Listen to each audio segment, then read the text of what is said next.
Good evening है। क्या doubts है? MT1 का डिस्कशन करते हैं, बाकी कोई होमवर्क तो है नहीं। Question number 16, 4th, 20th, 19th, question number 21st for 24th, 25th, question number 28th, 30th। Question number third देख लीजिए। थर्ड क्या दिया हुआ है? R equals to V by I, correct? And then V is given as 100 plus minus 5 volts। इस type का question I think कराया होगा। V equals to this, I equals to 10 plus minus 0.2 ampere. तो क्या फाइंड करना है? What is the total error in R? Total error in R find करना है। परसेंटेज एरर क्या फाइंड करना? परसेंटेज। तो आपको बोला जब एरर है तो सबसे पहले तो आप इसको ऐसे लिख दो, -1, V⁻⁴ है -1। एरर क्या हो जाएगा? ये मल्टीप्लीकेशन हो गया एक तरह से, या डिवीजन बोल दीजिए। Delta R by R into 100%, power multiply हो जाएगा delta V by V into 100%। आपको बताया कि जब एरर है तो पावर नेगेटिव हो या पॉजिटिव हो, पॉजिटिव ही लेना है, बिकॉज मैक्सिमम फाइंड करना है। क्या फाइंड करना है? मैक्सिमम। तो 1 into delta I by I into 100 है ना। एरर फाइंड करना है। एरर जब इंक्रीज और डिक्रीज होता है तो साइन के अकॉर्डिंग, वरना एरर है तो डायरेक्ट ऐसे ही कंसिडर करते, माइनस भी होगा तो प्लस लेते।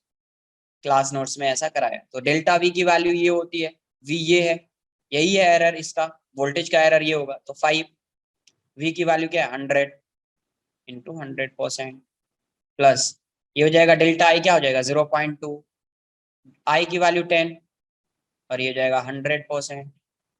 यहाँ से ये जाएगा, यहाँ से ये जाएगा, ये हो जाएगा 5% और ये बन जाएगा 0.2 इंटू 10, 2%। तो आंसर हो जाएगा 7%। आंसर क्या हो जाएगा? 7%। तो delta R by R into 100% ऐसा बताया कुछ formula. Delta R by R into 100% equals to delta V by V into 100% plus power minus हो या प्लस हो, प्लस ये आता है बिकॉज मुझे एरर फाइंड करना है। एरर फाइंड करना तो मैक्सिमम एरर फाइंड करना होता है। तो यहाँ से क्या आ जाएगा? Delta I by I into 100%। Power इसका -1 है तो प्लस के साथ आएगा, -2 होता तो +2 होता, -5 होता तो +5 होता। डेल्टा V की वैल्यू ये हो जाएगी, डेल्टा I ये हो जाएगा, ये V है ये I है, पुट कर दिया। Delta R by R into 100% is 7%। ये 7% क्लियर है। नेक्स्ट क्वेश्चन नंबर फोर्थ दिया हुआ है, depict the shown Vx graph in Ax graph. Vx graph in Ax graph.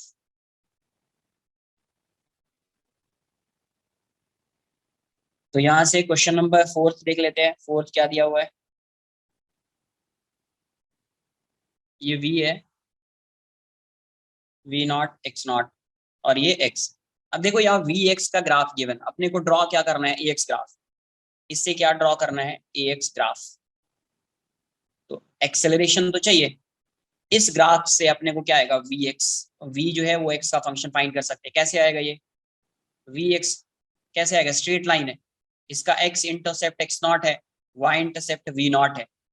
तो डबल इंटरसेप्ट फॉर्म बताया गया है, डबल इंटरसेप्ट फॉर्म। तो इक्वेशन क्या आ जाएगा यहाँ से? V by V0 plus x by x0, अरे V upon V intercept plus x upon x intercept equals to 1। ऐसा होता है इक्वेशन ऑफ स्ट्रेट लाइन। अभी V और x का फंक्शन आया मुझे, ये वेरिएबल है, ये वेरिएबल है, ये दोनों तो कांस्टेंट है। मुझे यहाँ से a और x का फंक्शन चाहिए, a एंड x का फंक्शन चाहिए। तो यहाँ से पहले आप लिख दो V by V0 equals to 1 minus x upon x0। तो V की वैल्यू क्या हो जाएगी? मल्टीप्लाई कर दो, V0 minus V0 by x0 into x हो जाएगा। तो V किसका फंक्शन आ गया? x का। तो एक्सेलरेशन को क्या लिखोगे? When V is a function of x, when V is a function of x, acceleration क्या हो जाता है? V dv by dx। Acceleration क्या हो जाता है? V dv by dx। V को पुट कर दीजिए, V0 by x0 into x। x variable है सिर्फ, d बाई dx। V की वैल्यू यहाँ पे पुट कर दो, V0 minus V0 upon x0 into x। तो यहाँ से क्या जाएगा V naught minus V naught by X naught into X, और यहाँ से ये कांस्टेंट का डिफरेंशिएशन 0 हो जाएगा, ये कांस्टेंट है बाहर कर दीजिए, एक्स का डिफरेंशिएशन 1 हो जाएगा, तो we naught upon x naught आएगा, v naught upon x naught आएगा, d x by D x क्या हो जाएगा 1, और d v naught by D x क्या हो जाएगा 0, बिकॉज ये कांस्टेंट है, ये कांस्टेंट है, ये कांस्टेंट है, वेरिएबल क्या है यहाँ पे वी एंड एक्स, तो इस वाले फंक्शन में वेरिएबल क्या है एक्स, तो ये कांस्टेंट है, कांस्टेंट का डिफरेंशिएशन 0, यहाँ पे कांस्टेंट भी है और वेरिएबल भी है, जब कांस्टेंट और वेरिएबल का मल्टीप्लिकेशन होता है तो कांस्टेंट को बाहर कर देते हैं और वेरिएबल को डिफरेंशिएट करते हैं, तो we naught upon x naught को बाहर कर दिया, then D x by D X should be 1, यहाँ 1 आ जाएगा, तो ऐसा हो जाएगा, अब मल्टीप्लाई कर दूंगा मैं इसको, है ना, तो मुझे ए इसके टर्म्स में आएगा, किसका फंक्शन बनेगा ए एक्स का, वो वहां से समझ में आ जाएगा उसका इक्वेशन, मतलब ग्राफ कैसा होगा, उसका ग्राफ कैसा होगा। Sir, how did you get that first equation v by v naught plus x by x naught? Equation of a straight line in double intercept form, double intercept form इसको बोलते हैं, ये सब बेसिक्स है, ये y है, ये x है, ये 10th में भी पढ़ा होगा ये सब, मैंने तो बताया ही है, हमने y is equal to mx plus c किया हुआ है। ए बी, तो y equals to mx plus c से भी आंसर कर सकते हो इसको, उसमें क्या है, इसका c इंटरसेप्ट ये है ना, यस सर। मतलब y इंटरसेप्ट v नॉट है, स्लोप फाइंड कर लो, स्लोप नेगेटिव आएगा, ऐसा जा रहा है स्लोप नेगेटिव आएगा ना, तो y इक्वल्स टू यहाँ पे slope mx plus c, slope negative आया, फाइंड कर लो, यही आएगा, इस टाइप का इक्वेशन बनेगा। सर या उससे ऐसा प्लीज बता दोगे, होगा ना ज्यादा इजी होगा। ट्राई करो ना तुम, ट्राई करो, ये तो मैं एक बार बोल रहा हूँ, मैं इससे अभी देख इक्वेशन लिख रहा हूँ, तुम ट्राई करो, मैं तो सॉल्व कर ही दूँ। यहाँ से देखो, ये y इंटरसेप्ट है, ये x इंटरसेप्ट है, तो x इंटरसेप्ट y इंटरसेप्ट होता है, इक्वेशन क्या हो जाता है y अपॉन या x upon x intercept plus y upon y intercept equals to 1, ये होता है equation of straight line, equation of straight line double intercept form, double intercept form, ठीक है। अभी यहां से मैं इसको मल्टीप्लाई कर देता हूँ, इसको और इसको मल्टीप्लाई कर देता हूँ, देखो क्या है,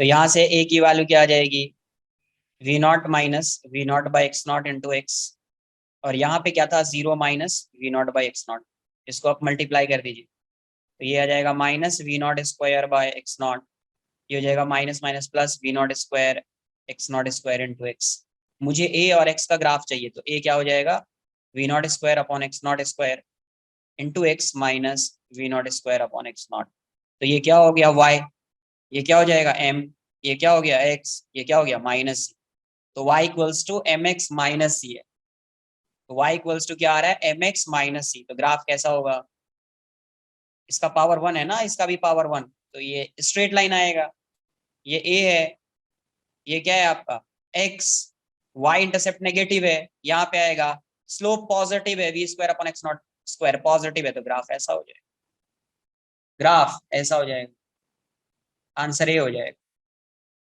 आंसर ए हो जाएगा।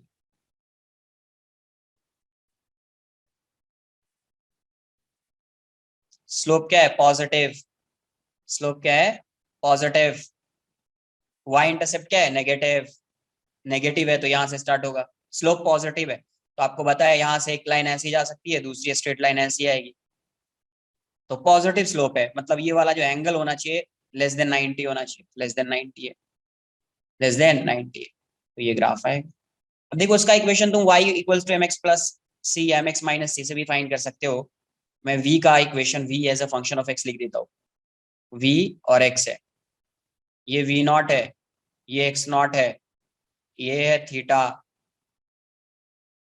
या इसको आप थीटा मान लो, तो ये वाला एंगल हो जाएगा 180 माइनस थीटा, ठीक है। तो सबसे पहले tan थीटा की वैल्यू फाइंड कर लीजिए, यहाँ पे tan थीटा की वैल्यू क्या आ रही है this upon this, v not upon x not, इसका y इंटरसेप्ट क्या है या v इंटरसेप्ट क्या है v नॉट, इक्वेशन क्या होता है y equals to M X plus C, y की जगह पे v, स्लोप क्या होगा यहाँ पे tan 180 माइनस थीटा, स्लोप ये है इसका tan 180 degree minus theta into x plus c की जगह पे क्या आएगा y इंटरसेप्ट पॉजिटिव है, कितना है v नॉट लिख दिए, तो v की वैल्यू क्या हो जाएगी minus tan theta into x plus V naught, तो यहाँ से v की वैल्यू क्या आ गई, वी नॉट को पहले लिख देता हूँ, tan थीटा क्या है, V naught by X naught into X, यही आया था ना उस side, v Yes, sir. Equals to V naught minus V naught upon x naught into X. कोई भी डाउट है अनम्यूट करो और ठीक है। सर यस मुझे एमटीज के वो इंटीजर टाइप क्वेश्चंस में मैंने यूनिट लिखा था उसके साथ। नहीं आएगा, फिर मार्क्स नहीं हाँ मिला। हाँ सर, तो मेरे मार्क्स कट गए, तो हर जो भी इंटीजर टाइप क्वेश्चंस आगे से आएगा सिर्फ डिजिट्स ही लिखो ना। सिर्फ डिजिट्स। अगर और आपको वैल्यू आ रही है 5 तो 5.00, आपको वैल्यू आ रही है 8.75 तो 8.75, अगर आपको वैल्यू आ रही है 8.756 तो आंसर लिखना है 8.76। यस। ओके सर, और ऐसा कुछ और टेक्निकलिटी है जो नहीं सिर्फ इंटीजर? नहीं, इंटीजर में सिर्फ वही है कि डेसिमल के 2 डिजिट के बाद तक लिखना है आपको आंसर, ऐसा आंसर होना चाहिए। और आपको कभी भी यूनिट नहीं लगानी, जब भी देखोगे क्वेश्चन में जब भी देखोगे तो क्वेश्चन में, हर क्वेश्चन में लिखा होगा लास्ट में, जैसे अगर कहीं पे डिस्टेंस फाइंड करना है तो लिखा होगा वहां पे इन मीटर, कहीं पे फोर्स फाइंड करना है लिखा होगा इन न्यूटन, कहीं पे एंगल फाइंड करना होगा लिखा होगा इन डिग्री या रेडियन, ऐसा लिखना, हर क्वेश्चन में लिखा होगा ये इस टाइप से। तो आपको यूनिट बतानी नहीं है, क्वेश्चन में दिया हुआ है कि आपको मीटर में ही आंसर करना है, तो सिर्फ नंबर्स आएंगे, जो भी नंबर्स आएगा, इंटीजर आ रहा है तो भी डेसिमल के बाद 2 डिजिट लगा देना, 00, नहीं आ रहा है तो जैसा आ रहा है आंसर वैसा। अगर मान लो इसके बाद ऐसा आ रहा है तो राउंड ऑफ करके डेसिमल के बाद 2 डिजिट तक आंसर करना है, बाकी कुछ भी नहीं है इसमें। Okay, thank you sir. अच्छा, उसमें 10 क्वेश्चंस होंगे, आपको 5 क्वेश्चंस ही करने हैं यस सर, उसमें, थैंक यू सर। है ना, उसमें लिखा Thank you. होगा 5 questions। Sir, that we in the equation, the angle that we consider is the angle that the line makes with the positive x-axis. Positive x axis वही होता है ना slope, Okay. है ना, तो स्लोप यही होता है, तो ये इसके साथ एंगल कंसीडर करना होता है, ये वाला। अच्छा, I was considering the left वाला, इसलिए wrong हो गया। नेक्स्ट क्वेश्चन नंबर 7 क्या है,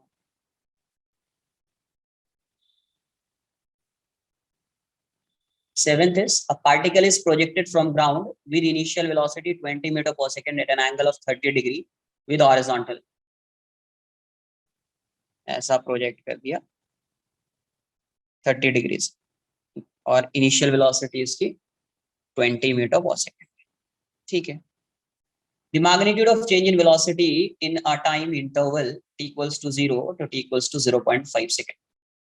तो आप इसको डायरेक्ट भी सॉल्व कर सकते हैं, डायरेक्ट नहीं सॉल्व करेंगे तो ऐसा सॉल्व कर दो, इनिशियल वेलोसिटी है तो इसको रिजॉल्व कर दो, v cos थीटा दिखेगा आपको, v cos थीटा cos 30 मतलब 20 इंटू रूट 3/2, 10√3 आ जाएगा, ये आ जाएगा 20 sin 30, तो ये हो जाएगा 10, तो इनिशियल वेलोसिटी इसकी क्या आ गई, ये हो जाएगा 10√3 i cap plus 10 j cap. Final velocity t time के बाद क्या होगी, at t equals to t, किसी भी टाइम t पे vx की वैल्यू तो सेम ही रहेगी ना, vx इक्वल्स टू ux, ये तो चेंज होगा नहीं ना, तो vx इक्वल्स टू ux ये कितना 10√3 ही रहेगा, और vy की वैल्यू क्या हो जाएगी, uy माइनस gt, है ना, v equals to u plus at, तो ये तो माइनस हो जाएगा जी, तो ये वाली वैल्यू कितनी है 10 माइनस 10 इंटू टाइम की वैल्यू कितनी है 0.5, तो ये हो जाएगा 10 माइनस 5, तो ये क्या आ जाएगा 5, तो यहाँ से फाइनल वेलोसिटी आप क्या लिखेंगे, vx i cap plus vy j cap, तो 10√3 i cap plus 5 j cap, तो चेंज इन वेलोसिटी क्या हो जाएगा, delta v is v final minus v initial, तो 10√3 आई कैप, वैसे भी x में ही, x में तो कोई चेंज होगा नहीं, y में ही चेंज होना है, आपको पता होना चाहिए कि x की वेलोसिटी तो हमेशा से x डायरेक्शन वेलोसिटी सेम ही होती है, तो डायरेक्ट y को कंसीडर करते हैं ना, तो उससे भी आंसर आएगा, तो ये वाला माइनस हो जाएगा, माइनस से माइनस कैंसिल आउट हो जाएगा, ये 5 j cap minus 10 j cap, ये कितना आ रहा है माइनस 5 j कैप, इसका मैग्नीट्यूड कितना आ जाएगा, मॉड v कितना आ जाएगा 5,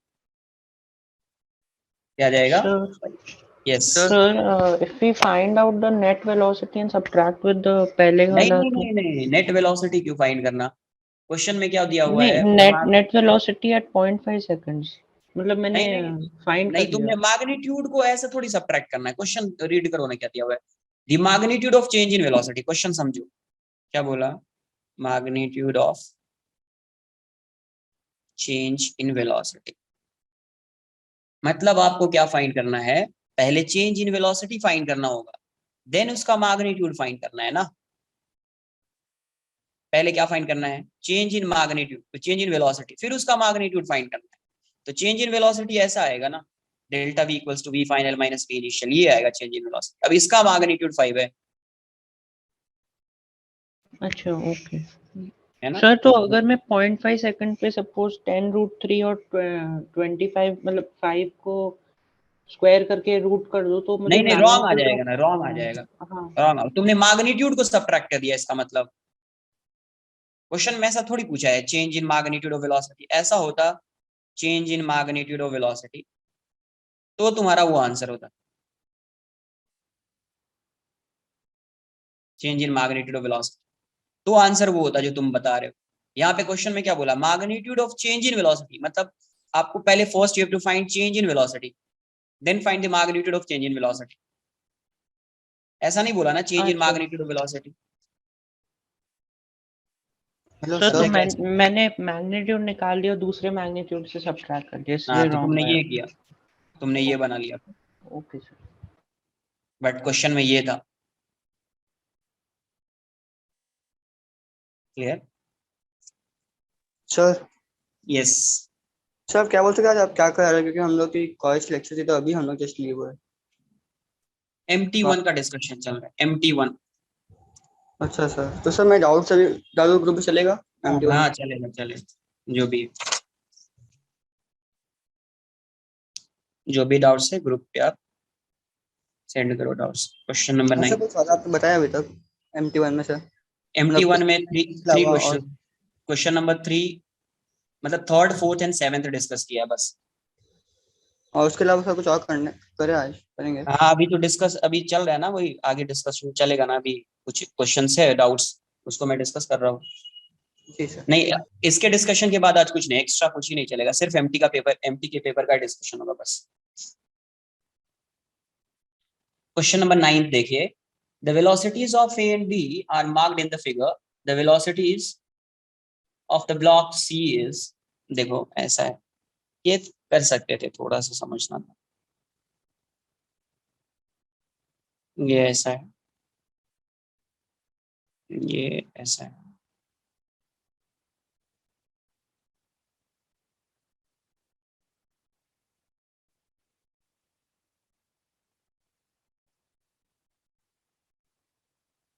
ए बी सी, ये जा रहा है कितने से, 1 मीटर पर सेकंड। ये कितने से जा रहा है, 3 मीटर पर सेकंड। अभी बताओ, अगर ये ब्लॉक इस साइड जाएगा तो ये ब्लॉक जो है ये ऐसा है, ये ऐसा, इसके कांटेक्ट में है। ये ब्लॉक अगर 3 से जाएगा तो इस ब्लॉक सी की वेलोसिटी इस डायरेक्शन में तो 3 होगी ना यार।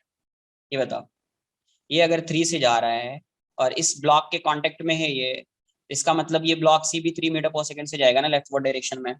Sir C is touching B. हाँ सी जो है वो बी के कांटेक्ट में है ना यार।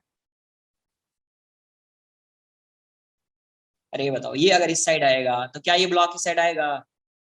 यस यस तो कितने से आएगा, जितने से बी जा रहा है उतने से ही आएगा ना, बिकॉज बी के यस कांटेक्ट में है ना।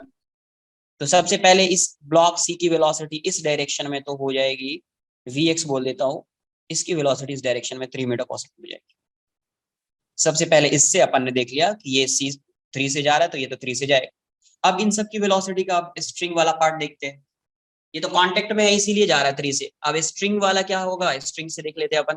तो स्ट्रिंग में देखो, ये वाली स्ट्रिंग टेंशन टी, ये वाली स्ट्रिंग टेंशन टी, ये वाली स्ट्रिंग टेंशन टी, ये वाली स्ट्रिंग टेंशन टी। तो इसमें क्या हो जाएगा, ये टी है तो 2t हो जाएगा। अब आपको बताया है वर्चुअल वॉक मेथड, ये ब्लॉक ए है, ये इस डायरेक्शन में जा रहा है 1 मीटर पर सेकंड से, इस डायरेक्शन में टेंशन 2t है। ये ब्लॉक सी है, यहाँ पे टेंशन टी है, ये इस साइड जा रहा है तो अज्यूम कर लो ये किसी भी डायरेक्शन में जा रहा है। मैं डाउनवर्ड डायरेक्शन में अज्यूम कर लेता हूँ, किसी भी डायरेक्शन में अज्यूम करोगे नेगेटिव आ गया मतलब अपोजिट डायरेक्शन में जाएगा। इससे क्या, ब्लॉक बी, ये ब्लॉक बी है, यहाँ पे ये ऐसा है, यहाँ पे टेंशन है, यहाँ पे टेंशन, ये ऐसा टेंशन टी है, इसमें ऐसा टेंशन टी है, और ब्लॉक एक से और बहुत स्ट्रिंग होगा है ना? क्लियर है? ब्लॉक सी का वेलोसिटी लेफ्ट में भी होगा ना? नहीं वो तो होगा ही, वो तो अपन ने इसकी वजह से फाइंड किया, ये कांटेक्ट में है इसलिए जा रहा है 3 से, ये दूसरा कंपोनेंट है, वी वाई बोल दो तुम इसको, ये वाई कंपोनेंट है। Okay sir. ये इसके कांटेक्ट में है, कांटेक्ट की वजह से तो 3 से जाएगा ही ना ये। यस अभी सर। स्ट्रिंग की वजह से ये जो स्ट्रिंग है, जैसे देखो ये ब्लॉक आगे जा रहा है, ये ब्लॉक आगे जा रहा है तो ये वाली स्ट्रिंग आगे जाएगी, ये वाली स्ट्रिंग इस साइड जाएगी तो ये वाली स्ट्रिंग इस साइड जाएगी, ये वाली स्ट्रिंग इस साइड जाएगी तो ये ऊपर जाएगा, ये ऊपर आएगा तो ये डाउनवर्ड डायरेक्शन में जाएगा। ऐसा अज्यूम कर रहे हैं कि डाउनवर्ड डायरेक्शन में जाएगा, अपवर्ड्स भी जा सकता है, देख लेते हैं। अगर वी वाई पॉजिटिव आया मतलब अजम्पशन करेक्ट है, वी वाई नेगेटिव आया मतलब अजम्पशन रॉन्ग है। तो ये तो सिर्फ 3 मीटर पर सेकंड आ रहा है, वो किसकी वजह से आ रहा है? कांटेक्ट में है इसलिए आ रहा है। जैसे इसको मैं यहाँ पे रख दूं, एक और था नहीं, इसको मैं यहाँ पे रख दूं ऐसा। अब देखो ये दोनों कांटेक्ट में है, ये अगर 3 से जाएगा तो ये भी 3 से जाएगा, ये 5 से जाएगा तो ये भी 5 से जाएगा। ये यहाँ पे ऐसा कांटेक्ट में रहता, ये 3 से जाता तो ये भी 3 से जाता, ये 5 से जाता तो ये भी 5 से जाता। बट स्ट्रिंग की वजह से तो वेलोसिटी आएगी ना यार इसकी, स्ट्रिंग की वजह से अपन वेलोसिटी फाइंड कर रहे हैं, उसकी वजह से इसकी वेलोसिटी जो होगी वो वाई डायरेक्शन में होगी। किस डायरेक्शन में होगी? वाई डायरेक्शन में। ये 3 मीटर पर सेकंड से जा रहा है, तो अपने को पता है सिग्मा टी डॉट ए की वैल्यू, टी डॉट वी की वैल्यू क्या हो जाएगी? T dot V is 0। तो ये देखो ऑपोजिट डायरेक्शन में तो माइनस हो जाएगा, -2t/1। ये ऑपोजिट डायरेक्शन माइनस हो जाएगा t/vy। अब यहाँ पे देखो इस डायरेक्शन में जो है 3 है, तो इस डायरेक्शन का टेंशन कंसिडर करना है। ये तो परपेंडिकुलर है, परपेंडिकुलर का डॉट प्रोडक्ट 0 होता है। इसका कोई यहाँ पे वॉकडन नहीं होगा, इसका कोई वॉकडन नहीं होगा, इसका कोई वॉकडन नहीं होगा, सिर्फ इसका होगा और इसका होगा। और दोनों इस डायरेक्शन में, सेम डायरेक्शन में, तो 2t/3 इक्वल्स टू क्या हो जाएगा? 0, इक्वल्स टू 0। तो यहाँ से क्या आ रहा है? -2t - tvy + 6t equals to 0। देखो t कॉमन लेके इस साइड लाओ तो 0 हो जाएगा, हटा दिया, कॉमन लेके हटा दो, तो -2 - vy + 6 इक्वल्स टू 0। तो यहाँ से देखो ये कितना आ रहा है? 4 इक्वल्स टू vy, मतलब अजम्पशन करेक्ट है, पॉजिटिवली आया गया डायरेक्शन। तो vy की वैल्यू क्या आ गई? 4। मतलब ये जो ब्लॉक है, ये ब्लॉक कैसा जा रहा है? ये ब्लॉक सी इस डायरेक्शन में जा रहा है, कितने से? 3 मीटर पर सेकंड से। ये ब्लॉक सी इस डायरेक्शन में कितने से आ रहा है? 4 मीटर पर सेकंड से। इसकी नेट वेलोसिटी किस डायरेक्शन में हो जाएगी? इस डायरेक्शन, vc कितनी होगी? ये 90 डिग्री पे है, तो 3 स्क्वायर प्लस 5 मीटर पर सेकंड, क्या आ जाएगा? 5 मीटर पर सेकंड। तो पहले क्या किया? पहले ये एक दूसरे के कांटेक्ट में है, कांटेक्ट में है तो जितनी इसकी वेलोसिटी होगी उतनी ही इसकी वेलोसिटी होगी, तो उससे फाइंड कर लिया। फिर स्ट्रिंग वाला आपको बताया है, तो स्ट्रिंग का फाइंड कर लिया ऐसा, सिग्मा टी डॉट वी से, तो 4 आ गया। तो एक्स डायरेक्शन में 3, वाई डायरेक्शन में 4, मतलब ये इस डायरेक्शन में आ रहा होगा 5 मीटर पर सेकंड से। सर वो जो सर ऊपर वाला पुल्ली टेंशन है, बताएंगे क्या सर? क्या? बी ब्लॉक का टेंशन लिखा है ना टी ब्लॉक का टेंशन ये है ना, एक ही टी है ना मतलब, ये तो कुछ काम का नहीं हो क्योंकि लेफ्ट में मूव कर रहा है। फिर जो हाँ तो नीचे इसका कोई काम नहीं है, इसका कोई काम नहीं है, इसका कोई काम नहीं है, इसका कोई काम नहीं है, सिर्फ इसका है और इसका है। यहाँ पे देखो तो ना, सर वो तो अटैच है ना, जो डुअल टी है। ये एक टी आएगा ये वाला, हाँ अरे ये वो तो स्ट्रिंग अटैच है जो काम कर रहा है। तो ये टी आ रहा है। यहाँ पे अगर आप इसको ड्रॉ करोगे, ये पुली से कनेक्टेड है, ये तो रॉड है, ये पुली से कनेक्टेड है, तो इसको मैंने यहाँ एक रॉड को पुली से कनेक्ट कर दिया, और पुली पे एक स्ट्रिंग होगी इस साइड, एक स्ट्रिंग होगी इस साइड, मतलब एक ही स्ट्रिंग है, बट उस पे इस साइड टेंशन होगा और इस पे टेंशन इस साइड होगा। तो इस टेंशन का तो वर्क हो रहा है ना यार, इसका भी हो रहा है, इसका भी हो रहा है, इसका इसका तो इसका नहीं हो रहा है। दोनों का हो रहा है क्या उसमें? हाँ ये भी है, ये भी है ना, यस सर। दोनों का वर्क होगा ना यार, कैसा आएगा? सर 2t नहीं होगा ना वहाँ पे? कहाँ पे टूटी? वहाँ पे जो नीचे वाला पुल्ली है ब्लॉक बी के ऊपर, हाँ यहाँ ये पे। यहाँ नहीं, टूटी नहीं होगा। अगर मैं सिर्फ यही शो करता ना, इसलिए जब भी इस टाइप का होना कि एक ब्लॉक है या वेज है, उससे पुली कनेक्टेड है, तो पुली का ड्रॉ करो आप, पुली के साथ इसको ड्रॉ करो, तो फिर मिस्टेक नहीं होगा। वरना तुम टूटी मत लगाना कभी, ऐसा है ये, समझो, ये ऐसा है, ये ऐसा है, और यहाँ पे ऐसा है, क्या टूटी लग सकता है क्या? ये टी है, एक्स डायरेक्शन में देखोगे तो कभी टूटी आएगा क्या? नहीं आएगा ना। No sir. हाँ तो वैसा टूटी जब ये तो इस सिर्फ साइड होता है स्ट्रिंग, तभी टूटी होता। जब स्ट्रिंग इस साइड होता ना, ये टी होता, ये टी होता, तभी ये टूटी होता। सर अब इसकी वैल्यू क्या होगी फिर रॉड किसकी? रॉड अगर ऐसा परपेंडिकुलर है टी हाँ तो रॉड ये सपोर्ट है, सपोर्ट की सपोर्ट पे तो फोर्स फाइंड कर सकते हैं ना। सपोर्ट, ये सिर्फ सपोर्ट ऐसा नहीं दिख रहा होगा, यहाँ पे कुछ ऐसा होगा कि ये इस फोर्स को और इस फोर्स को बैलेंस कर रहा होगा, ये दिख रहा है अपने को हॉरिजॉन्टल, बट यहाँ पे जो कनेक्टेड होगा ना उसकी वजह से इसमें फोर्स ऐसा भी आएगा और एक फोर्स ऐसा आएगा। इसकी वैल्यू जो होगी नेट फोर्स जो आएगा उस पर ऐसा आएगा, क्योंकि ये पुली क्या है, इस पुली का कोई मास नहीं है, मास नहीं है मतलब नेट फोर्स इस पुली का 0 होगा। Net force acting on this pulley would be 0, मास ही नहीं है, मासलेस पुली है तो 0 होगा। 0 होगा मतलब इस फोर्स को, ये जो सपोर्ट है ये इस फोर्स को और इस फोर्स को बैलेंस कर रहा होगा। तो ये सपोर्ट जो है, ये सपोर्ट ऐसा हॉरिजॉन्टल दिख रहा है, बट यहाँ पे वो ऐसा, यहाँ पे जो सपोर्ट हिंज है वो ऐसा कनेक्टेड होगा कि इस पे जो फोर्स लगाएगा वो इस डायरेक्शन में भी आएगा और इस डायरेक्शन में भी आएगा, उसको रिएक्शन फोर्स बोलते हैं। तो इसलिए ये सब ड्रॉ मत करना जब भी कनेक्टेड है पुली, जैसे ऐसा है इसके साथ कोई पुली कनेक्टेड है तो पुली के साथ ड्रॉ कर देना, सपोर्ट को मत ड्रॉ करना तुम अकेला सिर्फ, ऐसा सिंपल, नहीं तो वरना फिर रॉन्ग हो जाएगा तुम्हारा आंसर।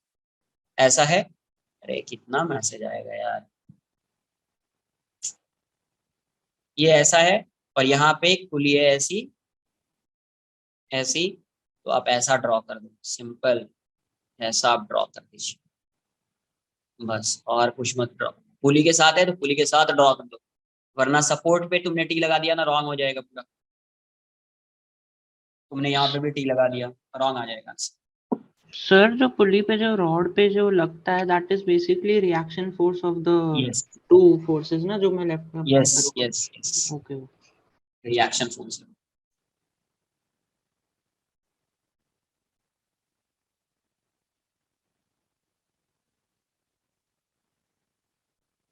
सर और अगर सी कांटेक्ट में नहीं होता फिर कैसे ढूंढते? किसका? सी कांटेक्ट में नहीं होता तो ये 3 नहीं आता, सिर्फ एक ही फोर्स आता, यही आता, यही वेलोसिटी आती है सिर्फ। अच्छा ओके सर। कांटेक्ट में होता ही नहीं तो सिर्फ यही वेलोसिटी आता ना यार। Okay okay sir. नेक्स्ट,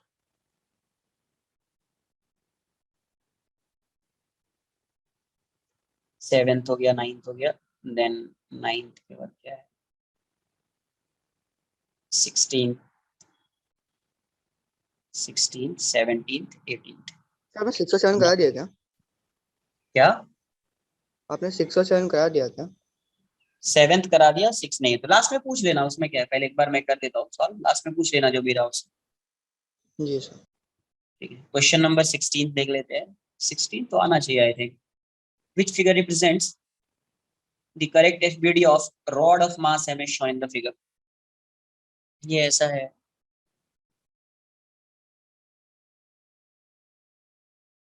ये ऐसा है और यहाँ पे ये ऐसा। अब ये बताओ, ये कांटेक्ट जो पॉइंट है इसका ये, तो इस पे कॉमन टेंजेंट कैसा आएगा इस पॉइंट पे, और ये जो ग्राउंड है इस पे जो कॉमन टेंजेंट आएगा वो कैसा आएगा? यही होगा ना इस पे कॉमन टेंजेंट, ये वाला। अरे यही ग्राउंड ही कॉमन टेंजेंट हो जाएगा इस पॉइंट पे और ग्राउंड पे, यहाँ पे एक लाइन ड्रॉ कर दो, यही हो जाएगा कॉमन टेंजेंट। नॉर्मल हमेशा क्या होता है, टेंजेंट के परपेंडिकुलर होता है, तो इस पॉइंट पे जो नॉर्मल आएगा, इस पॉइंट पे जो नॉर्मल आएगा वो कैसा आएगा? परपेंडिकुलर, ये परपेंडिकुलर लगाएगा ऐसा, नॉर्मल ऐसा दिखेगा। नॉर्मल कैसा दिखेगा? ऐसा दिखेगा। अरे ये बात समझ में, नॉर्मल ऐसा दिखेगा। टेंशन कैसा दिखेगा? टेंशन वर्टिकल है, टेंशन ऐसा दिखेगा।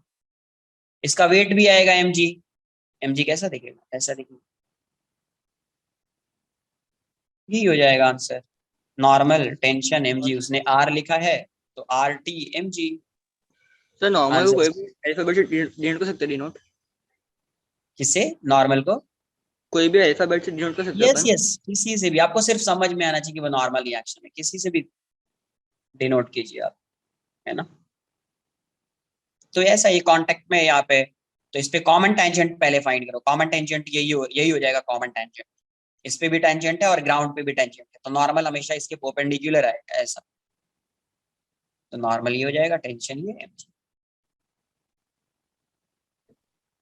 क्वेश्चन नंबर 17, सर बस इतना ही याद रखना ना कि normal force is perpendicular to contact surface, फिर आ yes जाएगा। Okay in an equilateral triangle ABC, AL, BM, CN are medians. Forces along BEC and BA represented by them will have a resultant. देखो यहाँ से ये ऐसा है, ये ऐसा है,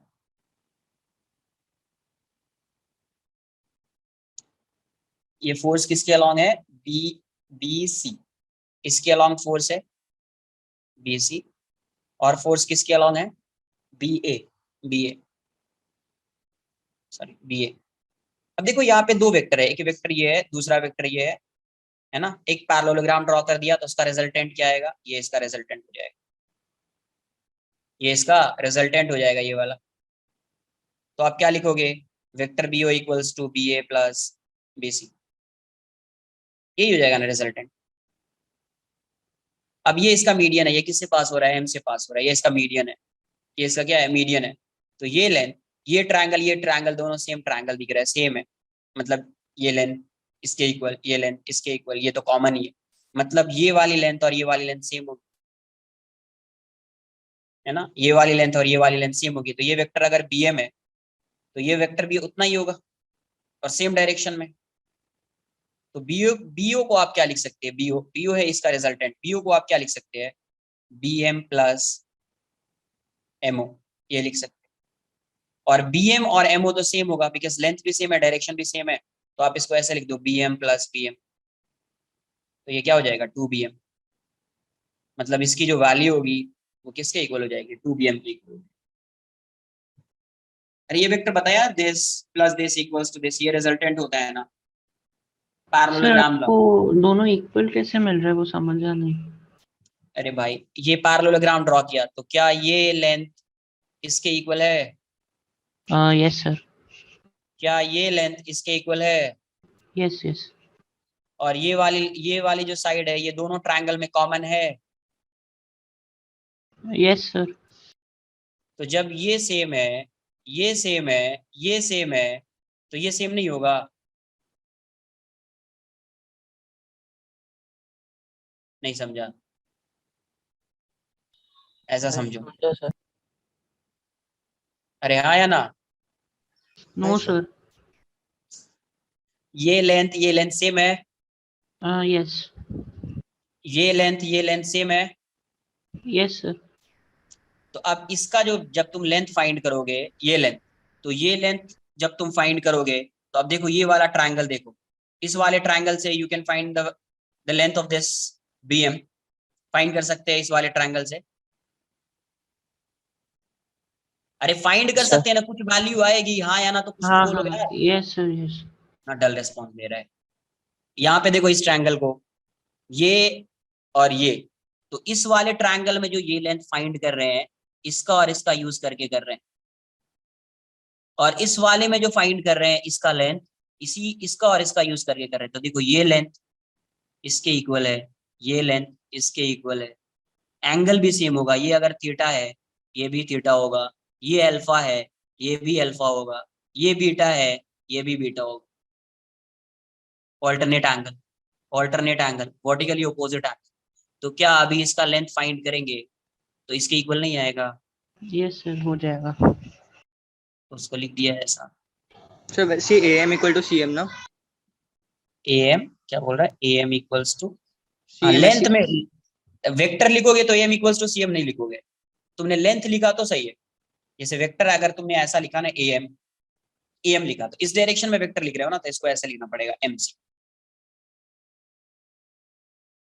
अरे भाई वेक्टर ऐसे लिख रहे हो ना यार, डायरेक्शन इंपॉर्टेंट है यार वेक्टर के लिए। ये A है, AM लिखोगे तो ऐसा लिख रहे हो ना यार वेक्टर, यस सर। तो ये वेक्टर भी इसी डायरेक्शन में होना चाहिए ना। सर ये हम ये वेक्टर भी MC, बोल सकते हैं कि this is a length, rhombus no now. Length के लिए कुछ भी हो सकता है, AM इक्वल्स टू MC लिख दो या AM इक्वल्स टू CM लिख दो, चलेगा। लेंथ में तो कुछ भी हो सकता है, बट वेक्टर के लिए और सर वैसे क्लियर इसके है। लिए अपन MD को BM लिखा ना? यस सर ये भी तो हो सकता है ना, रोम्बस एंड रोम्बस के साइड्स बाइसेक्ट ईच अदर, मतलब डायगोनल्स। तुमको जैसे समझ रहा है वो कर सकते हो, है ना, होता ओके ही है। Sir okay. Next question number 18 में क्या दिया हुआ है? A block of mass 4 kg is kept on a smooth horizontal plane. A bar of mass m equals to 1 kg is kept on it. They are connected to a spring as shown, and the spring is compressed. Then what is the maximum compression in the spring for which the bar will not slip on the block when released if coefficient of friction between them is 0.5 and spring balance and spring constant is this? ये ऐसा दिया हुआ है. FBD draw करो, answer आ जाएगा. ये ऐसा है. M 1 kg, M 4 kg, इसके की वैल्यू है 1000 न्यूटन पर मीटर और यहाँ का म्यू गिवन है 0.2. अब देखो ये दोनों ब्लॉक जो है इसके बीच कोई रिलेटिव मोशन नहीं हो रहा है. यहाँ पे कोई भी रिलेटिव मोशन नहीं हो रहा है.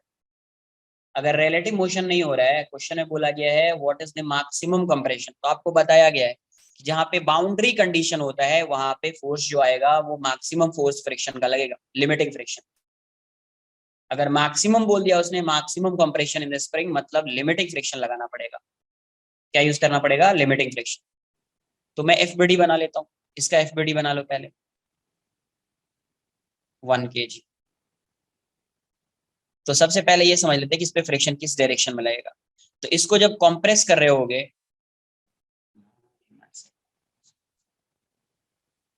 जब इसको कंप्रेस किया है तो स्प्रिंग इस पे फोर्स किस डायरेक्शन में लगाएगा? इस 4 kg पे स्प्रिंग फोर्स इस साइड लगाएगा. कंप्रेस किया इस साइड तो स्प्रिंग इस साइड लगाएगा. स्प्रिंग इस साइड लगाएगा तो इस ब्लॉक की टेंडेंसी किस डायरेक्शन में जाने की होगी? Right words. तो इस ब्लॉक की टेंडेंसी राइट वर्ड डायरेक्शन में जाने की है, तो ये जो स्मॉल एम है ये इस पे फ्रिक्शन इस साइड लगाएगा. अगर ये इस पे फ्रिक्शन इस साइड लगा रहा है तो ये ब्लॉक 4 kg का ब्लॉक 1 kg पे फ्रिक्शन इस साइड लगाएगा. और क्वेश्चन में ये दिया हुआ है there is no slipping between blocks. अगर स्लिपिंग नहीं है तो इसका अगर एक्सेलरेशन ए अज्यूम कर लिया तो इसका भी एक्सेलरेशन ही होगा.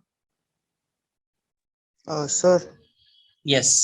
तो आपने फ्रिक्शन कैसे निकाला वापस बताएंगे? वो देखो इसको कंप्रेस किया इस साइड, कंप्रेशन है, तो जैसे आप इसको कंप्रेस करोगे तो कंप्रेशन के केस में जो स्प्रिंग फोर्स होता है वो अवे फ्रॉम द स्प्रिंग लगता है. मतलब ये स्प्रिंग है, ये स्प्रिंग है, इसको कंप्रेस कर रहे हैं तो अवे फ्रॉम स्प्रिंग, मतलब इस साइड फोर्स लगेगा. अगर इसको एक्सटेंड कर रहे होते, एक्सटेंशन होता है इसमें, ये कंप्रेशन, अगर एक्सटेंशन होता तो एक्सटेंशन के केस में एक्सटेंड कर रहे होते तो स्प्रिंग फोर्स इस साइड लग रहा होता, स्प्रिंग के टुवर्ड्स लग रहा होता, इस साइड लग रहा होता है स्प्रिंग के टुवर्ड्स. क्या होता है जब आप कंप्रेस करोगे तो ये अपने नेचुरल लेंथ में जाना चाहेगा. नेचुरल लेंथ में जाने के लिए फोर्स इस साइड लगाएगा. जब आप इसको एक्सटेंड करोगे तो स्प्रिंग फोर्स इस साइड लग रहा होगा. नेचुरल लेंथ में आने के लिए स्प्रिंग फोर्स इस साइड लग रहा होगा. तो कंप्रेशन के केस में spring force away from the spring लगता है, रेडियली आउटवर्ड्स लगता है. और एक्सटेंशन के केस में स्प्रिंग फोर्स जो होता है वो रेडियली इनवर्ड्स लगता है, मतलब टुवर्ड्स द स्प्रिंग लगता है. तो यहाँ पे इसको कंप्रेस किया है तो स्प्रिंग फोर्स इस पे इस साइड लग रहा होगा. इस ब्लॉक पे स्प्रिंग फोर्स इस साइड लग रहा होगा. तो अभी इस पे स्प्रिंग फोर्स इस साइड लग रहा होगा, मतलब इस ब्लॉक की टेंडेंसी राइटवर्ड डायरेक्शन में जाने की. अगर इसकी टेंडेंसी राइटवर्ड डायरेक्शन मोशन की है तो ये ब्लॉक जो है ये स्मॉल एम, इस पे फ्रिक्शन इस साइड लगाएगा. फ्रिक्शन कैसा होता है? तो फ्रिक्शन जो होता है वो एक्शन रिएक्शन पेयर फोर्स है. तो इस पे फ्रिक्शन अगर इस साइड लगा रहा है ये, तो ये भी इस पे फ्रिक्शन लगाएगा और वो किस डायरेक्शन में लगाएगा? इसके अपोजिट डायरेक्शन में लगाएगा. ये इस डायरेक्शन में लगाएगा फ्रिक्शन. सर पर अगर हम लोग अगर एक्चुअली लिखना है, एक्शन रिएक्शन फोर्स नहीं देख रहे हैं और कॉन्सेप्ट समझना होगा तो कैसे बोलने का फिर इसको? क्या कॉन्सेप्ट समझ? तो कॉन्सेप्ट नहीं समझा रहा हूँ तो क्या समझा रहा हूँ यहाँ पे? मींस ये राइट में आएगा 4 kg वाला ब्लॉक तो लेफ्ट में हो जाएगा ना, इसलिए उसको राइट में करेगा ना. हाँ तो क्या बता, अभी तो मैंने एक्सेलरेशन की बात ही नहीं की, इसका एक्सेलरेशन की ये वैल्यू होगी. अभी तो सिर्फ मैं फोर्सेस समझा रहा था ना कि इसको इस साइड कंप्रेस किया मतलब पहले कंप्रेस करके रिलीज किया ना. क्वेश्चन में समझो यहाँ पे क्या दिया हुआ है. कंप्रेस करके व्हेन इट, क्वेश्चन रीड करेंगे तो देखो क्या, then what is the maximum compression in the spring for which the bar will not slip on the block when released. Release का मतलब क्या है? पहले कंप्रेस करके रेस्ट में था, रेस्ट से फिर रिलीज किया तो इस ये जो स्प्रिंग है ये इस पे फोर्स लगाएगा इस डायरेक्शन में, जब स्प्रिंग फोर्स इस डायरेक्शन में लगाएगा तो ये इस डायरेक्शन में मूव करना चाहेगा, तो जैसे ये मूव करना स्टार्ट करेगा ये इस पे फ्रिक्शन इस साइड लगाएगा, तो फ्रिक्शन जब ये ब्लॉक इस पे इस साइड लगा रहा है तो ये ब्लॉक इस पे फ्रिक्शन इस साइड लगाएगा। तो इसी इसी को बोलते हैं कॉन्सेप्ट, यही है कॉन्सेप्ट डायरेक्शन ऑफ फ्रिक्शन के लिए। Sir friction is a pulling force और पुशिंग फोर्स? ये बताओ कभी कहीं पे ऐसा ऐसा एग्जांपल लेके मतलब क्वेश्चन को सॉल्व किया क्या कि कहाँ पे पुल कर रहा है या पुश कर रहा है, वैसा एग्जांपल सॉल्व किया है क्या? नहीं। कहीं पे भी सॉल्व नहीं किया है कि वो पुश कर रहा है या पुल कर रहा है। वो हमेशा सिर्फ इतना समझ में आना चाहिए कि वो हमेशा कैसा लगेगा, किस डायरेक्शन में लगेगा, किस डायरेक्शन में लगेगा, opposite to the relative motion या opposite to the tendency of relative motion। जिस डायरेक्शन में पार्टिकल मूव कर रहा है, रिलेटिव मोशन हो रहा है, उसके ऑपोजिट डायरेक्शन में लगेगा फ्रिक्शन, उसके ऑपोजिट डायरेक्शन में लगेगा फ्रिक्शन। ना तो इसको पुल टाइप फोर्स बोल रहे हैं ना तो पुश टाइप फोर्स बोल रहे हैं अपन उसमें जाएंगे ही नहीं, नहीं तो कहीं पे पुल हो जाएगा कहीं पे पुश हो जाएगा, टेंशन हो जाएगा फिर आगे। सीधा जिस डायरेक्शन में मूव कर रहा है, अगर relative motion right word direction में है रिलेटिव तो फ्रिक्शन लगेगा, ऑपोजिट डायरेक्शन में लेफ्ट वर्ड डायरेक्शन में लगेगा, relative motion left word direction में तो उस ब्लॉक पे फ्रिक्शन राइट वर्ड डायरेक्शन में लगेगा। ना तो पुल टाइप की बात कर रहे हैं ना तो पुश टाइप की बात कर रहे हैं। कहीं कहीं पे आपको पुल दिख जाएगा कहीं कहीं पे पुश दिख जाएगा तो फिर टेंशन हो जाएगा आपको, तो इसलिए उसकी बात ही नहीं करेंगे आप। क्लियर है? Yes sir. तो यहाँ पे एफबीडी अगर ड्रॉ किया, एफबीडी कैसा है, 4 kg है, यहाँ पे स्प्रिंग फोर्स लग रहा है एफ एस, और फ्रिक्शन इस साइड लग रहा है और इसका एक्सेलरेशन इस साइड है, क्योंकि रिलीज करेंगे तो ये इसी साइड जाएगा, ये 1 kg है, इस पे फ्रिक्शन इस साइड लगेगा और इसका एक्सेलरेशन ये है। तो मैं यहाँ से F इक्वल्स टू क्या लिखूंगा, ma। आपको maximum extension find compression find करना है तो मैं मैक्सिमम फोर्स लगा देता हूँ, तो ये हो जाएगा mu mg equals to ma, ये कैंसल आउट हो जाएगा, तो a की वैल्यू हो जाएगी mu g, mu is given as 0.2, g की वैल्यू 10 है, ये 2 मीटर पर सेकंड स्क्वायर आ गया एक्सेलरेशन। अब इसका यूज करेंगे यहाँ, तो यहाँ पे आप क्या लिखोगे, ये इस डायरेक्शन में एक्सेलरेट कर रहा है तो ये पॉजिटिव ये नेगेटिव, तो F S minus F equals to 4a, तो एफ एस क्या हो जाएगा के एक्स, एफ एस क्या हो जाएगा के एक्स, इसकी वैल्यू क्या हो जाएगी, इसकी वैल्यू क्या, इक्वेशन 1 से एम ए या म्यू एम जी लिख दो, mu M G equals to 4a की वैल्यू 2 है, तो ये k की वैल्यू कितनी थी, के एक्स लिख देता हूँ पहले मैं, ये 0.2 है, m की वैल्यू 1, g की वैल्यू 10, ये 8 है, 4 इंटू 8 हो जाएगा, के एक्स ये कितना हो जाएगा -2 इक्वल्स टू 8, तो के एक्स इक्वल्स टू 10 आ जाएगा, k की वैल्यू कितनी है 1000 इंटू एक्स इक्वल्स टू 10, ये एक जीरो कैंसिल आउट हो जाएगा, x की वैल्यू कितनी हो जाएगी 1/100 मीटर, मतलब 100/100 सेंटीमीटर, आंसर 1 सेंटीमीटर हो जाएगा, आंसर क्या हो जाएगा 1 सेंटीमीटर।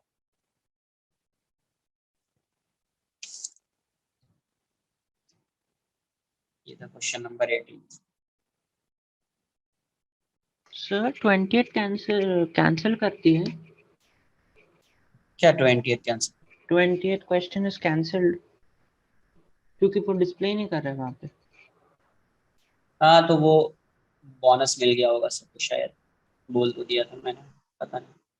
क्वेश्चन नहीं, नंबर जीरो 19। जीरो हाँ दे क्या? दिया सबको, सबको जीरो ही दे दिया, वो हाँ क्वेश्चन एलिमिनेट कर दिया। हाँ तो कोई नहीं। क्वेश्चन नंबर 19 देखो, what force must man exert on rope to keep platform in equilibrium, तो यहाँ से क्या हो जाएगा, ये तो आना चाहिए, ये तो आई थिंक ऐसा क्वेश्चन सॉल्व किया हुआ है बुकलेट में या तो फिर TWT में कहीं ना कहीं तो सॉल्व किया हुआ है ये क्वेश्चन,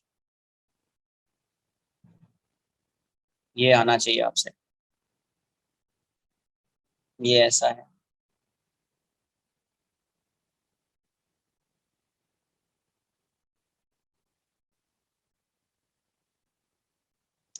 ये 50 kg है और ये 40 kg है, एक find the force exerted by man on the rope, मतलब ये कितना फोर्स लगाएगा तो टेंशन होगा, ये फाइंड करना है। एफबीडी बना लो इसका, डायरेक्टली भी सॉल्व कर सकते हैं बिकॉज ये इक्विलिब्रियम में नेट फोर्स 0 है, तो आप डायरेक्टली भी सॉल्व कर सकते हैं, बट मैं अलग अलग फ्री बॉडी डायग्राम बना के सॉल्व कर रहा हूँ। ये टेंशन टी है, डाउनवर्ड डायरेक्शन में 500 न्यूटन आएगा, और यहाँ पे एक नॉर्मल रिएक्शन लग रहा होगा जिसको मैं एन नॉट बोल रहा हूँ। ये प्लेटफॉर्म जो है इस पे नॉर्मल लगाएगा बिकॉज ये इसके कॉन्टेक्ट में है, तो यहाँ से क्या आ जाएगा, T plus N naught equals to 500, equation 1। यहाँ पे टेंशन टी है तो ये वाली स्ट्रिंग देखिए, ये स्ट्रिंग, ग्रेविटी वर्क कर रहा होगा ना? ये स्ट्रिंग सेम। क्या क्वेश्चन में क्या है, क्वेश्चन रीड करो ना, ये क्या लिखा है यहाँ पे, इसका क्या मतलब होता है, इसका क्या मतलब, इक्विलिब्रियम का क्या इक्विलिब्रियम मतलब, हाँ इसका सर क्या मूव नहीं कर रहा होगा मतलब मूव भी कर रहा होगा तो कांस्टेंट वेलोसिटी होगा, एक्सेलरेशन 0 होगा, नेट फोर्स 0 होगा, इसका मतलब यही होता है कि नेट फोर्स क्या होगा, 0, सिंपल है ना। तो फ्री बॉडी डायग्राम बनाया, इसका नेट फोर्स 0 कर दिया। तो ग्रेविटी उस पर वर्क नहीं कर रहा होगा ना? अरे वॉक कर रहा होगा नहीं कर रहा, उससे कुछ लेना देना है क्या, ये बताओ पहले, कोई मतलब है क्या उसका यहाँ पे? नहीं सर। तो फिर जहां पे क्वेश्चन में आ गया इक्विलिब्रियम, इसका मतलब net force acting on the system would be 0, तो इस पे टी है, इस पे एन नॉट है, तो T plus N naught equals to 500 FBD of platform. तो यहाँ पे टी, ये स्ट्रिंग है, ये स्ट्रिंग है, ये स्ट्रिंग है, तो यहाँ पे टी आएगा तो ये भी टी है, ये भी टी है, ये टी है, तो ये 2t हो जाएगा। तो इस प्लेटफॉर्म पे इस डायरेक्शन में लग रहा है 2t, डाउनवर्ड डायरेक्शन में कितना लग रहा है, 40 kg है, तो 400 न्यूटन हो जाएगा। और ये जो है प्लेटफॉर्म इस पे नॉर्मल लगा रहा है, तो ये भी इस पे नॉर्मल लगाएगा, इस डायरेक्शन में नॉट बोल देता हूँ, नॉर्मल तो सेम होता है। तो यहाँ से आप क्या लिखोगे, इस पे भी नेट फोर्स 0 होगा, तो 2t equals to N naught plus 400। N naught की वैल्यू यहाँ से पुट कर दीजिए because we have to find the value of T, तो एन नॉट की वैल्यू इक्वेशन 1 से पुट करेंगे तो ये हो जाएगा 500 माइनस टी प्लस 400। कहाँ से आया ये, फ्रॉम 1, फ्रॉम 1, टी इस साइड आ जाएगा तो 2t प्लस टी 3t हो जाएगा इक्वल्स टू 900, तो टी की वैल्यू कितनी आ जाएगी, 300 न्यूटन। ये कितना सर आएगा, स्टैंडर्ड एमजी क्यों नहीं होगा इस पे? क्या mg, एमजी क्या नीचे बोल क्यों? रहे हो? नीचे क्यों नहीं लग रहा है, लग तो रहा है यार, 500 न्यूटन क्या लिया यहाँ पे, ये 50 kg है तो 500 न्यूटन क्या आया, ये mg mg आया ना, ये 40 kg है तो 400 क्या आया ये, उसका mg सर वेट है उसका।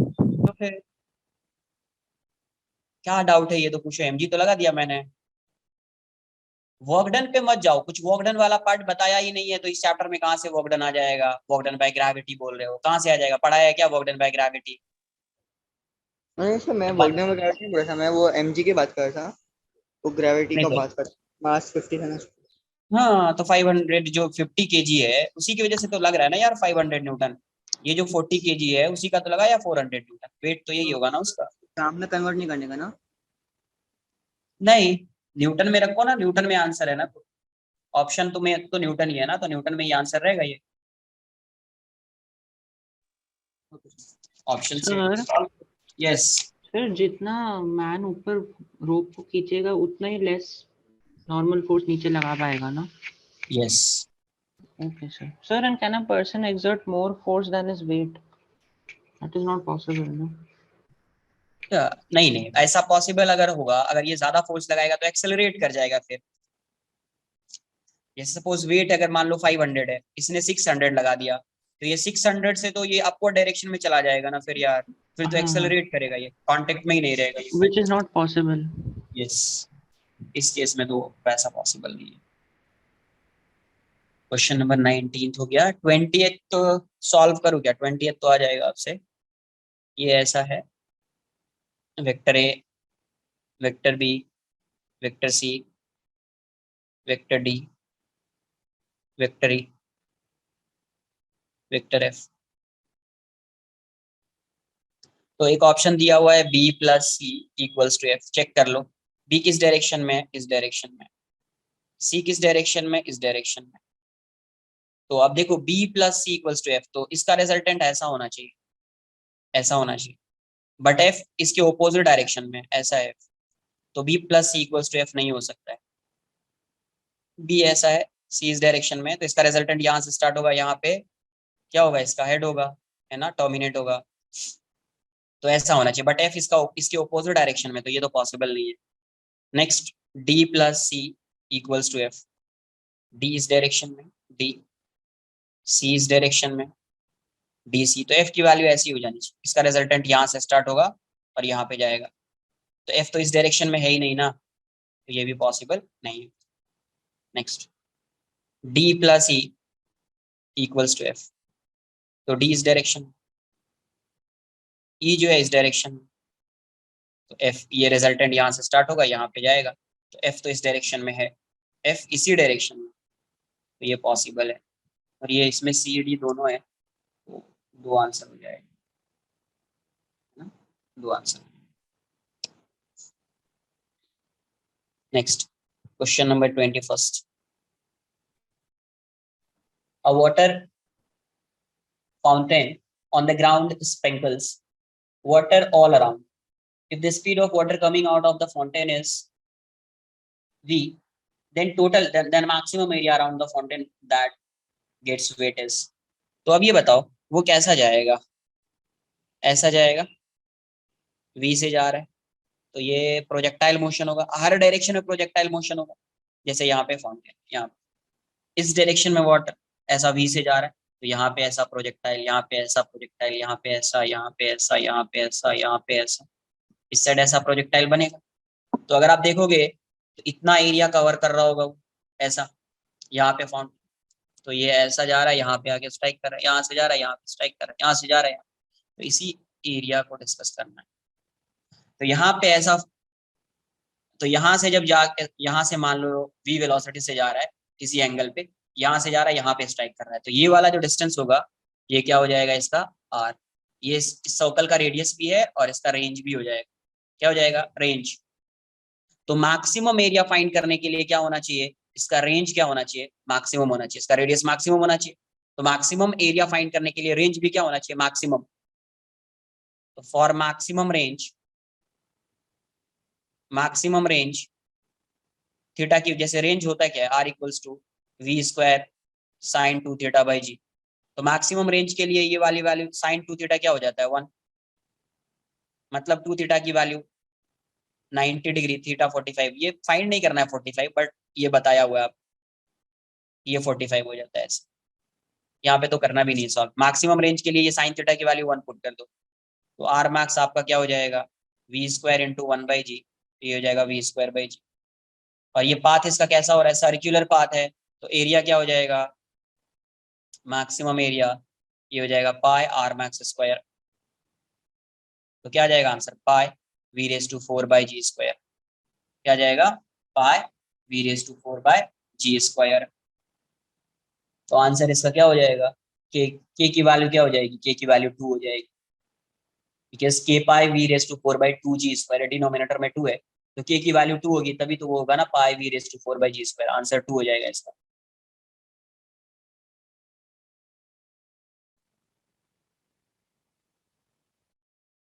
सर नेक्स्ट, मतलब सब कुछ कैंसिल हो जाएगा ना, राइट लेफ्ट। हाँ पुट कर दो ना, क्या दिया हुआ है, k pi r raise to pi v raise to 4 upon 2 g square. अभी अपना आंसर क्या आया, pi v raise to 4 upon g square. Cancel cancel cancel, ये सब कैंसिल हो गया, k by 2 equals to 1, therefore k equals to 2, k की वैल्यू 2 हो जाएगी। Next, question number 22। Force F is applied on upper pulley and masses of the block are shown in the figure. If F equals to 30 T Newton, मतलब time dependent force है। Find the time in seconds when M1 loses contact with the floor. आपने वो equal क्यों लिया वो? तो contact break कर रहा है ना, तो कांटेक्ट ब्रेक करने के लिए मिनिमम टाइम जो चाहिए वो क्या चाहिए, ये 30 T न्यूटन। यहाँ पे ये ऐसा है, ये ऐसा है,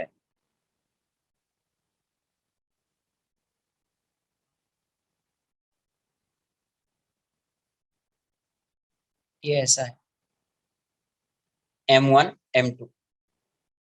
ये बताओ, ये ब्लॉक है, ये ब्लॉक है और ये 5 kg, डाउनवर्ड डायरेक्शन में 50 न्यूटन लग रहा है, इसका वेट 50 न्यूटन होगा। तुमने अपवर्ड डायरेक्शन में फोर्स लगा दिया, एक फोर्स 50 न्यूटन का, तो normal reaction exerted by ground on this block क्या होगा? 0. 0 होगा। 0 होने का मतलब, पहले देखो, पहले अगर ये कोई फोर्स नहीं था, कोई फोर्स नहीं था, मतलब ये कांटेक्ट में ये इसको प्रेस कर रहा होगा, प्रेस कर रहा होगा, तो नॉर्मल रिएक्शन की वैल्यू एन नॉट की वैल्यू आ जाएगी 50 न्यूटन, यही आएगी ना पहले। अब जैसे तुम फोर्स लगाना स्टार्ट कर रहे हो, ये 5 kg है, 50 न्यूटन है, जैसे फोर्स लगाना स्टार्ट कर रहे हो इस साइड एफ, इंक्रीज कर रहे हो फोर्स की वैल्यू, 0 से इंक्रीज करते करते 50 कर दिया, 50 न्यूटन। जैसे इसकी वैल्यू 50 न्यूटन होगी, नॉर्मल रिएक्शन 0 हो जाएगा। नॉर्मल रिएक्शन 0 होने का मतलब अब ये एक दूसरे को प्रेस नहीं कर रहा होगा, मतलब जस्ट जो है इसका कांटेक्ट ब्रेक हुआ होगा अभी। अरे कांटेक्ट ब्रेक हुआ होगा तभी तो नॉर्मल 0 है ना। Sir but F equal to 50 newton कैसे है? अरे कैसे नहीं आया, एग्जाम्पल ले रहे हैं भाई, समझो क्या बता क्या रहा, उसको समझो ना यार, कह रहा है कैसे आया।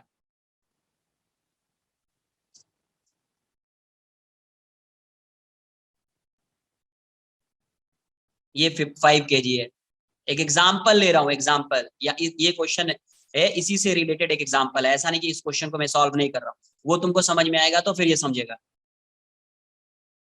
ये 50 न्यूटन है, तुम यहाँ पे फोर्स लगा रहे हो इस साइड एफ,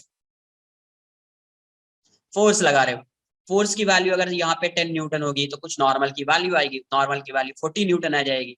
फोर्स अगर 20 न्यूटन होगा, नॉर्मल की वैल्यू 30 न्यूटन हो जाएगी।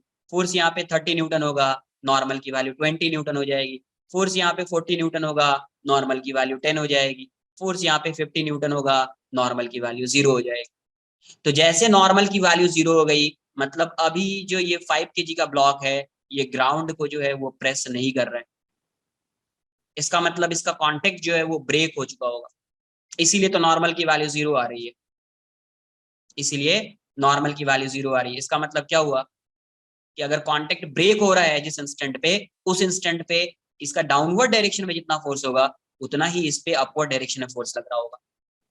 जिस इंस्टेंट पे कांटेक्ट ब्रेक होगा उस इंस्टेंट पे जितना डाउनवर्ड डायरेक्शन में फोर्स लग रहा होगा उतना ही अपवर्ड डायरेक्शन में फोर्स लग रहा होगा, and at that instant normal reaction exerted by ground on this block would be 0। Normal reaction exerted by ground on this block would be 0। Normal reaction की वैल्यू भी उस केस में क्या हो जाएगी? 0 हो जाएगी। वही क्वेश्चन इसी पे बेस्ड है ये क्वेश्चन।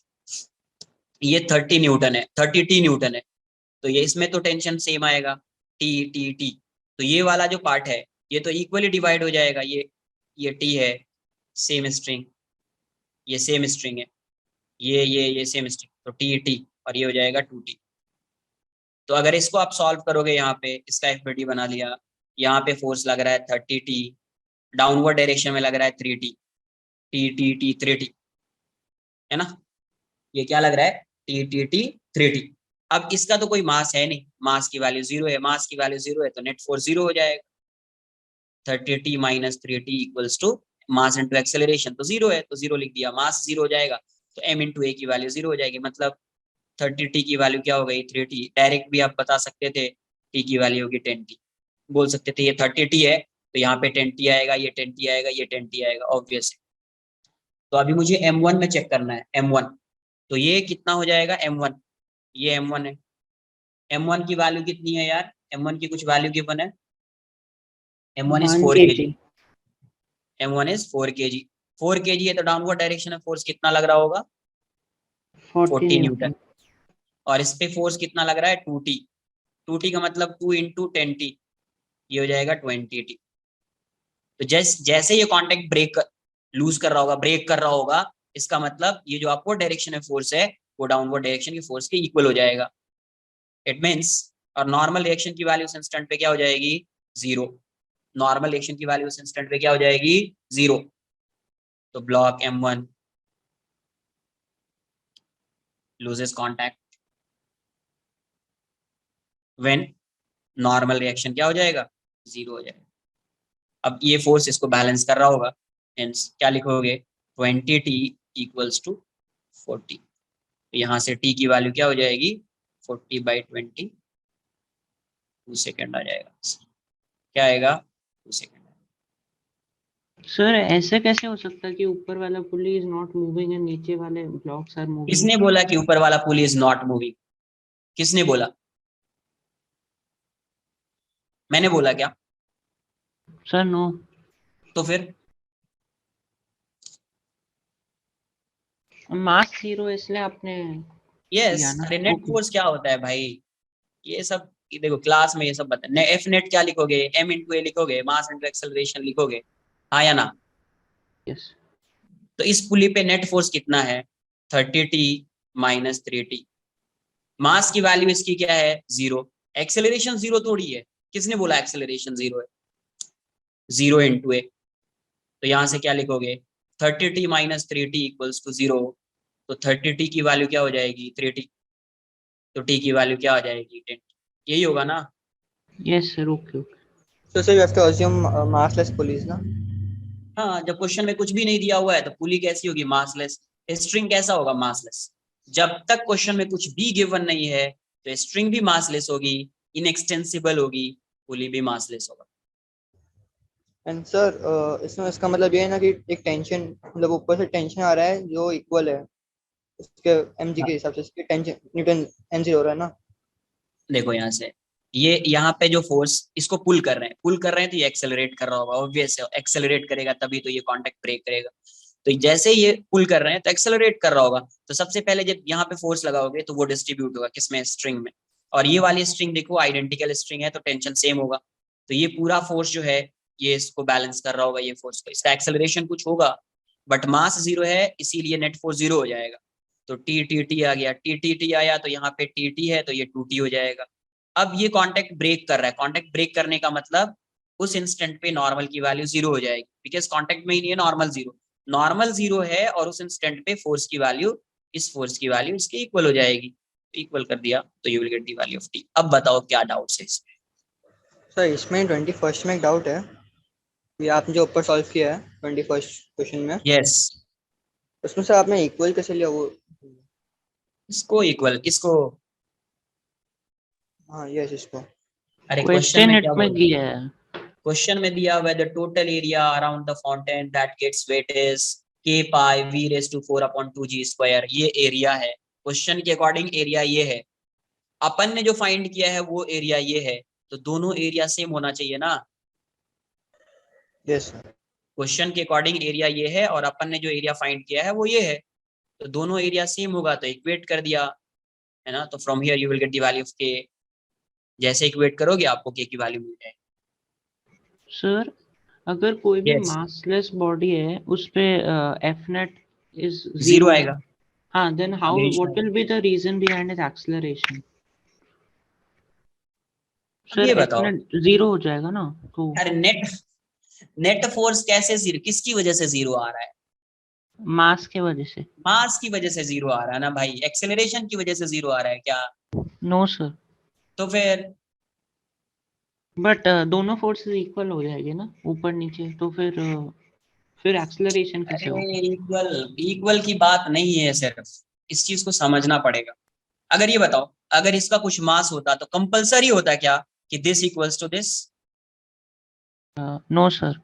तो फिर इसका मतलब ये किसकी वजह से हो रहा है? मास की वजह से हो रहा है ना, एक्सेलरेशन की वजह से फोर्स 0 नहीं हो रहा है ना।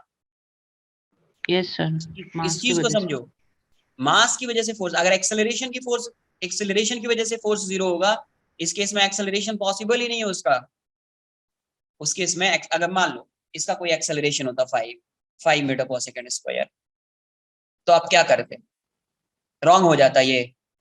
नो, नहीं होता ना रॉन्ग, नहीं नहीं। क्योंकि इसका फोर्स जो है एक्सेलरेशन की वजह से 0 नहीं हो रहा है। एक्सेलरेशन की वजह से 0 होता तो बैलेंस होता, बट यहाँ पे मास ही नहीं है। मास नहीं है तो फिर अपन उसकी बात ही नहीं करेंगे। Net force equals to mass into acceleration. Sir acceleration कैसे फाइंड करेंगे? एक्सेलरेशन कैसे आएगा? मास ही नहीं है तो क्या फाइंड करोगे? कैसे आएगा वो? कैसे हो समझ में आएगा? बिकॉज मास ही गिवन नहीं है ना यार। कुछ आ रही है बात समझ? मास गिवन होता तो फिर समझ में आता, तब ये 0 कभी भी बैलेंस नहीं होता अगर एक्सेलरेट कर रहा होता तो। बट यहाँ पे मास 0। सर वो तो ठीक है, लेकिन लाइक ऊपर का फोर्स इज बैलेंसिंग द नीचे का फोर्स ना, ड्यू टू मास बीइंग 0। ओ तो वेरी गुड, फिर very good, very good, very good.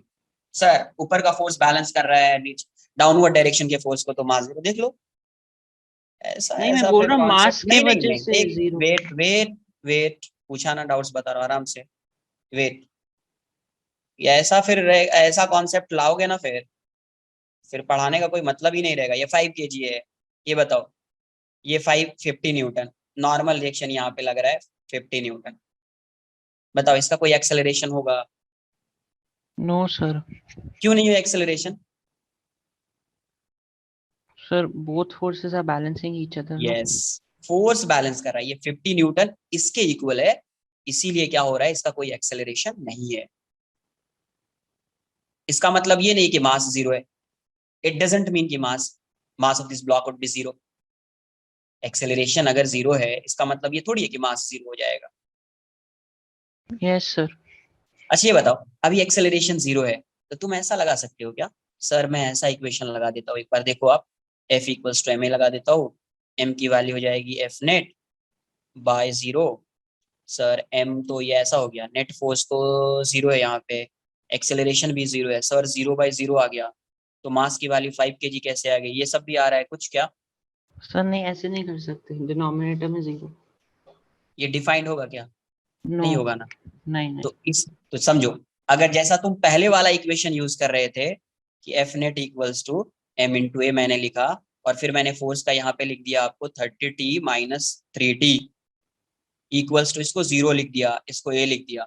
इस वजह से ये मास जीरो है, इस वजह से नेट फोर्स जीरो आ जा रहा है, इस वजह से फोर्स जीरो आ रहा है। इसका मतलब ये नहीं कि फोर्स बैलेंस कर रहे हैं इसलिए मास जीरो है ना, मास जीरो है इसलिए फोर्स जीरो आ जा रहा है। जैसे यहाँ पे देखो, यहाँ पे क्या है, फोर्स जीरो है, एक्सेलरेशन जीरो है, फोर्स जीरो है, एक्सेलरेशन जीरो है, तो मास को आप डिफाइन ही नहीं कर पाओगे। इट डजंट मीन कि इस ब्लॉक का मास नहीं है, जीरो बाय जीरो अनडिफाइंड है, अनडिफाइंड, डिफाइन कर ही नहीं पाओगे आप। यहाँ पे इसका भी मतलब ये सेम थोड़ी, चीज हो रहा है। हाँ इसका मतलब ये थोड़ी कि इसका मास जीरो है। अब देखो वही चीज यहाँ पे मैं लिख रहा हूँ, नेट फोर्स एफ नेट आ गया इक्वल्स टू एम इंटू ए, यहाँ पे नेट फोर्स जीरो है, एक्सेल मास जीरो है, एक्सेलरेशन है, तो ए की वैल्यू क्या हो जाएगी, जीरो बाय जीरो। क्या आप डिफाइन कर पाएंगे इस चीज को? No sir. अनडिफाइंड है ना। बट यस इसका सर। मतलब ये थोड़ी है कि इसका एक्सेलरेशन नहीं होगा। जैसे यहाँ पे एम एम की वैल्यू आ रही है जीरो बाय जीरो, अनडिफाइंड है, बट इसका मतलब ये थोड़ी है कि एम की वैल्यू नहीं है, एम तो अपन ने फाइंड किया यहाँ पे 5 के, एम तो गिवन है 5 kg। बट अगर आप इस इक्वेशन से फाइंड करना चाहोगे तो आपको नहीं आएगा। तो ऐसा क्यों, पर से रॉन्ग क्यों आ रहा है फिर? वही तो। अरे रॉन्ग इसलिए आ रहा है ना क्योंकि इसका नेट फोर्स और एक्सेलरेशन जीरो है। ये कभी वैलिड हो पाएगा मास फाइंड करने के लिए, मास फाइंड करने लिए जब मास फाइंड करोगे तो कभी वैलिड होगा ये, when F is non zero, F net non zero होगा और एक्सेलरेशन नॉन जीरो होगा, in that case you can find the value of mass of that particle ना, अदरवाइज कभी फाइंड ही नहीं कर पाओगे।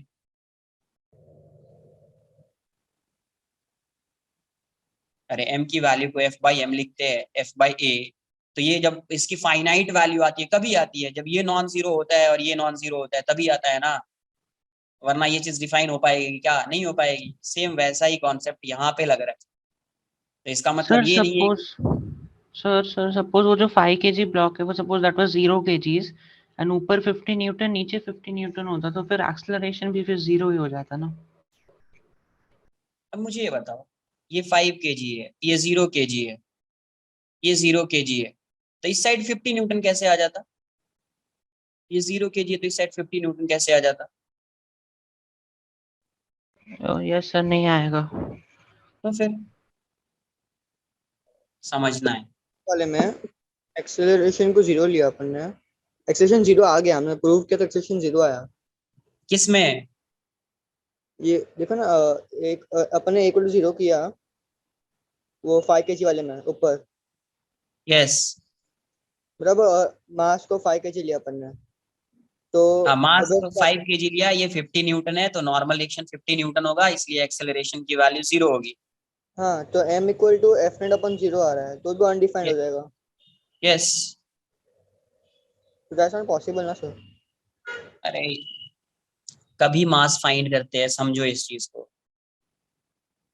मास कभी फाइंड करते, मास होता है ना भाई ए हो सकता है ना किसी भी बॉडी पे, फोर्स Yes, पता है, sir. एक्सेलरेशन पता है, लेकिन ये कभी भी किसी भी क्वेश्चन में मास फाइंड किया है तो देख लेना कैसे फाइंड किया है। ये भी नॉन जीरो रहा होगा और ये भी नॉन जीरो रहा होगा, तभी फाइंड कर पाओगे, वरना you can't find the value of mass. Same with acceleration, no? Mass zero. Yes, Okay. Okay. इसलिए बोल रहा हूँ यहाँ से अगर देखोगे तो ये 0/0 अनडिफाइंड आ जाएगा, बट जरूरी थोड़ी कि उसका एक्सेलरेशन अनडिफाइंड है। जैसे यहाँ पे मास अनडिफाइंड आ रहा है, बट मास अनडिफाइंड थोड़ी है, मास तो 5 kg है।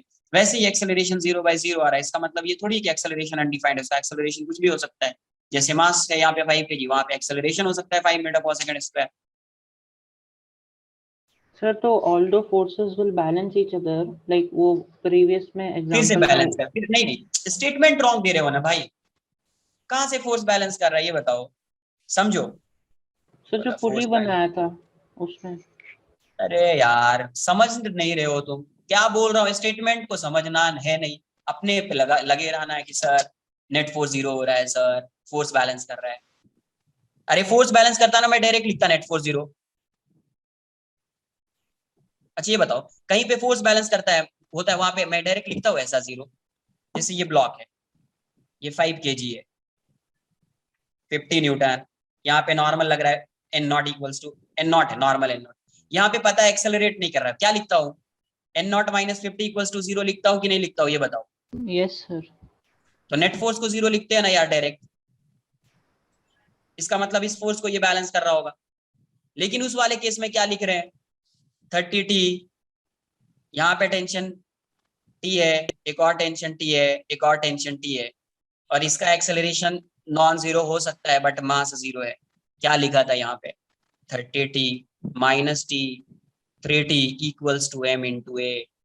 तो यहाँ पे 30T minus 3T equals to 0 into a, ऐसा आ रहा है, मास 0 है भाई, इसलिए ये फोर्स 0 हो रहा है। रिवर्स में मत जाओ, इसका कन्वर्स ट्रू हो सकता है क्या, कन्वर्स से तुमने फाइंड कर लिया क्या मास यहाँ पे, अरे नेट फोर्स 0 है इसलिए एक्सेलरेशन 0 है, क्या तुमने इसको इक्वेशन लगा दिया ऐसा, F net equals to m into A, m की वैल्यू हो जाएगी नेट फोर्स बाय a। क्या तुम इससे पूरे लाइफ भर सॉल्व करते रहोगे, you will get the value of m? No no.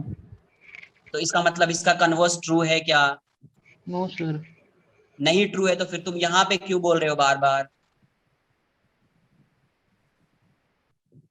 Force क्यों 0 आ रहा है, क्योंकि मास 0 है।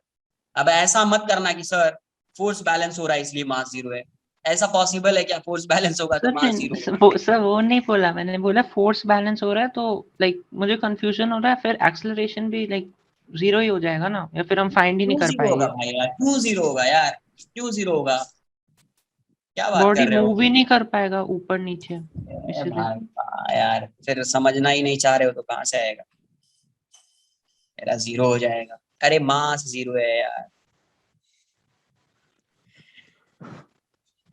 ये 0 है, ये 0 है, इसके सर 0 हमारे होने तो का क्या मतलब है दोनों समझो। फोर्सेस इक्वल हो रहे हैं ना, फिर अरे एक्सेलरेशन भाई कैसे होगा?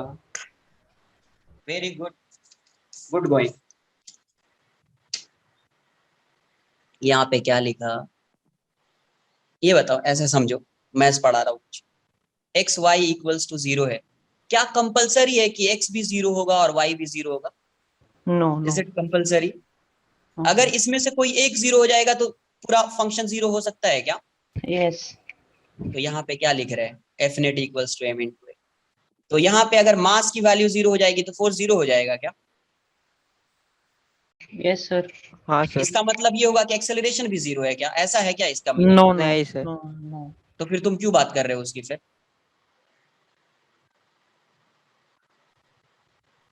वही है ना इस क्वेश्चन में, इसका मास 0 है, यहाँ पे लग रहा है 30T और यहाँ पे लग रहा है 3T, इसका मास 0 है ना यार, इसका मतलब Yes. ये थोड़ी कि एक्सेलरेशन नहीं होगा इसका।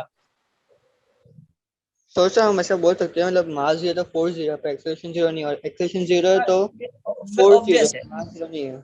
यस ऑब्वियस है कि अगर यहाँ पे नेट फोर्स 0 है, नेट फोर्स m इंटू है, अगर मास 0 होगा तो फोर्स 0 होगा, बट एक्सेलरेशन में और में नॉट भी 0, एक्सेलरेशन कुछ भी हो सकता है, जैसे यहाँ पे कंपलसरी थोड़ी है कि x और y 0 होगा, x भी 0 हो सकता है, y भी 0 हो सकता है, या ऐसा भी केस हो सकता है जिसमें x एंड y बोथ 0 हो सकता है, वैसा भी हो सकता Sir, okay, if F net is 0, then okay, then which force will cause acceleration then?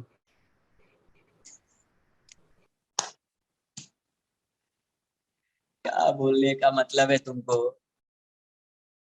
ये समझ में आया क्या? x y इक्वल्स टू 0, ये समझा क्या तुमको?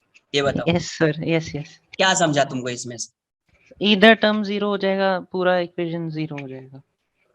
अगर एक भी 0 हो गया तो पूरा 0 होगा क्या? Yes, yes. तो नेट फोर्स में यहाँ पे समझो ना क्या बोल रहा हूं मैं, m इंटू ए। अरे भाई ये 0 है, Sir, ये yes, 0 है मुझे तो वो समझा. Sir, F net समझा, तो 0 फिर हो आगे क्या जाएगा. समझना है? सर तो फिर कौन सा फोर्स एक्सेलरेशन देगा ताकि एक्सेलरेशन अरे नॉन मेरे भाई जीरो? मास 0 है तो how you can find the value of acceleration? कैसे फाइंड करोगे बताओ, मास 0 है तो? कौन सा फोर्स एक्सेलरेशन देगा, कौन सा फोर्स एक्सेलरेशन देगा, उस टाइम से यही बक रहा है। मास की वैल्यू 0 है, how you can find the value of acceleration यार? Sir, we cannot find from this equation then, no? Obvious है ना यार, कैसे फाइंड करोगे तुम? ए की वैल्यू ऐसे हो जाएगी F net by 0, 0 by 0 undefined है, कैसे फाइंड करोगे तुम एक्सेलरेशन?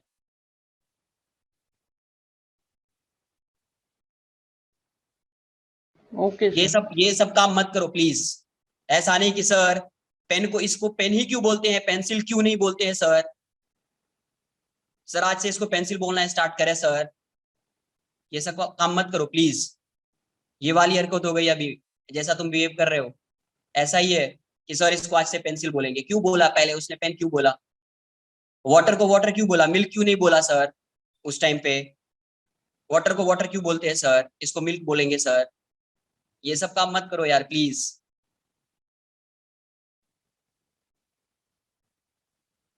जब पता है कि मास 0 है, मास 0 है तो नेट फोर्स 0 हो जाएगा। ये ऐसा नहीं, रिवर्स कन्वर्स इसका बिल्कुल रॉन्ग हो जाएगा अगर तुम ऐसा बोलोगे कि सर फोर्स बैलेंस हो रहा है इसलिए मास 0 है, बिल्कुल रॉन्ग स्टेटमेंट। मास 0 है इसलिए फोर्स की वैल्यू 0 आ रही है, तो you can't find the value of acceleration because mass given ही नहीं है, तो आप एक्सेलरेशन की वैल्यू फाइंड नहीं कर पाएंगे। एफ नेट बाई 0 आ जाएगा, मास की वजह से फोर्स भी 0 आ रहा है, तो 0 बाई 0 अनडिफाइंड है, you can't find the value of acceleration. Acceleration की वैल्यू हो भी सकती है, नहीं भी हो सकती है, बिकॉज आपको ऐसा पता है एक्स वाई 0 है तो एक्स भी 0 हो सकता है और y भी 0 हो सकता है और x equals to y equals to 0 ये भी हो सकता है। तो यहाँ पे a की वैल्यू 0 भी हो सकती है और नहीं भी हो सकती है। बट आप बोलोगे कि सर कैसे आ रहा है, मास 0 है तो you can't find the value of acceleration, find कर ही नहीं अच्छा, पाओगे। ओके, हम बता ही नहीं पाएंगे फिर। क्वेश्चन नंबर 20 उस टाइम से बोल रहा था कि बता पाएंगे, आधे घंटे से यही समझा रहा। A board of mass 1 kg m lies on a table and a weight of m equals to 2 kg। ये ऐसा है, m की वैल्यू क्या है, 2 kg है, स्मॉल m जो है ये 1 kg है, is placed on the board, what minimum force F? ये तो आई थिंक आना चाहिए फिर। अब देखो F के बाद लिखा हुआ है F in Newton, F in Newton मतलब आपको सिर्फ वैल्यू बतानी, must be applied on the board in order to pull it out from from under the load. The coefficient of friction between the load and the board is, यहाँ आपका coefficient of friction given है, mu1 is 0.25, table और इसके बीच का coefficient of friction given है mu2 0.5। तो अपने को we have to find the value of f, f की वैल्यू बतानी। तो f की वैल्यू कैसे बताएंगे, तो यहाँ से अब देखो जैसे इसको फोर्स लगाएंगे, जैसे इसको फोर्स लगाया ये क्या हो जाएगा, पुल कर रहे हैं इसको, है ना, in order to pull it out.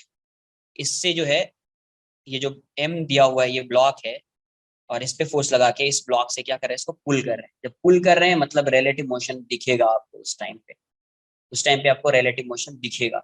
इसका मतलब है यहाँ पे जब फोर्स लगाएंगे, एक बार देख लेते हैं फोर्स लगा के सॉल्व करते क्या आता है नहीं आता है। एफबीडी बना लो, पहले फ्रिक्शन को एक बार देख लो, फ्रिक्शन कितना लग रहा होगा कहाँ कहीं पे, यहाँ पे मैक्सिमम फ्रिक्शन कितना होगा, ये ब्लॉक है में। डायरेक्शन अभी नहीं फाइंड करे, डायरेक्शन तो आ जाएगा अपने को, जैसे इस पे फोर्स लगा रहा है, ये इस पे फ्रिक्शन इस साइड लगाएगा, इसको मैं F1 बोल देता हूँ। ग्राउंड भी इस पे फ्रिक्शन इस साइड लगाएगा, इसको मैं F2 बोल देता हूँ। जैसे ये इस पे फ्रिक्शन इस साइड लगाएगा, ये इस पे फ्रिक्शन इस साइड लगाएगा, F1। तो यहाँ पे जो मैक्सिमम फ्रिक्शन होगा, यहाँ पे इस केस में मैक्सिमम फ्रिक्शन जो होगा, तो ये 20 न्यूटन इस साइड आ रहा है, नॉर्मल की वैल्यू इस साइड आ रही है, तो यहाँ से फ्रिक्शन की जो वैल्यू होगी F1 मैक्स, मैक्सिमम फ्रिक्शन जो देख रहे हैं अपन, वो आ जाएगा μ1 इंटू n1। तो ये हो जाएगा 0.25 इंटू 20, तो ये हो जाएगा 5 हो जाएगा, ये 5 न्यूटन आ जाएगा। ये कितना आ जाएगा, 5 न्यूटन। तो पहले मैंने ये फाइंड कर लिया कि इस पे जो मैक्सिमम फ्रिक्शन है वो 5 न्यूटन है। सर फ्रिक्शन देख एक्सेलरेशन, लेते हैं क्या, इसका एक्सेलरेशन नहीं है ना? नहीं अभी आएगा, सब कुछ आएगा। पहले फ्रिक्शन, पहले फाइंड मैक्सिमम वैल्यू एक बार देख लेते हैं अपन, फिर सॉल्व करते हैं क्या आएगा नहीं आएगा वो देखते हैं। सर इफ मूव करेगा तो काइनेटिक फ्रिक्शन हो जाएगा ना फिर तो। सब आएगा, 1 मिनट थोड़ा सा वेट करो ना। इतना समझ में आया क्या, पहले ये बताओ, मैक्सिमम फ्रिक्शन की वैल्यू समझ यस में आई क्या यस भाई? यस हाँ, इतना समझ सर n1 का अराउंड 20 लिया, क्योंकि मतलब n1 इक्वल टू 20 होगा ना फिर। हाँ, n1 की वैल्यू 20 होगी ना, ये इस डायरेक्शन में मूव नहीं कर रहा है ना, ये इस डायरेक्शन में, तो n1 की वैल्यू तो 20 होगी ना फिर। Yes sir. अभी इस पे फ्रिक्शन फाइंड कर लेते हैं एक बार। इस पे मैक्सिमम फ्रिक्शन क्या है, फिर मैं कॉन्सेप्ट यूज करूंगा जो भी आएगा। 1 kg है, तो ये डाउनवर्ड डायरेक्शन में 100 न्यूटन लग रहा होगा, और इस पे जो है ब्लॉक m जो है वो एक नॉर्मल रिएक्शन लगा रहा होगा n1, और ग्राउंड इस पे नॉर्मल रिएक्शन लगा रहा होगा इस साइड n2। n1 की वैल्यू आई 20 न्यूटन, तो यहाँ से n2 क्या आ जाएगा, n2 -20 -10 इक्वल्स टू 0, तो n2 हो जाएगा 30 न्यूटन। n2 क्या हो जाएगा, 30 न्यूटन। n2 की वैल्यू क्या हो जाएगी, 30 न्यूटन हो जाएगी। तो n2 30 न्यूटन हो गया, तो यहाँ पे जो मैक्सिमम फ्रिक्शन इस साइड लग रहा होगा आपका F2 मैक्स बोल देते हैं अपन अभी, F2 मैक्स, उसकी वैल्यू क्या आ जाएगी, फिर मैं रिलेट कर लूंगा μ2 n2, तो ये है 0.5 इंटू n2 इज 30, तो यहाँ से 15 न्यूटन आएगा। ये कितना आएगा, 15 न्यूटन।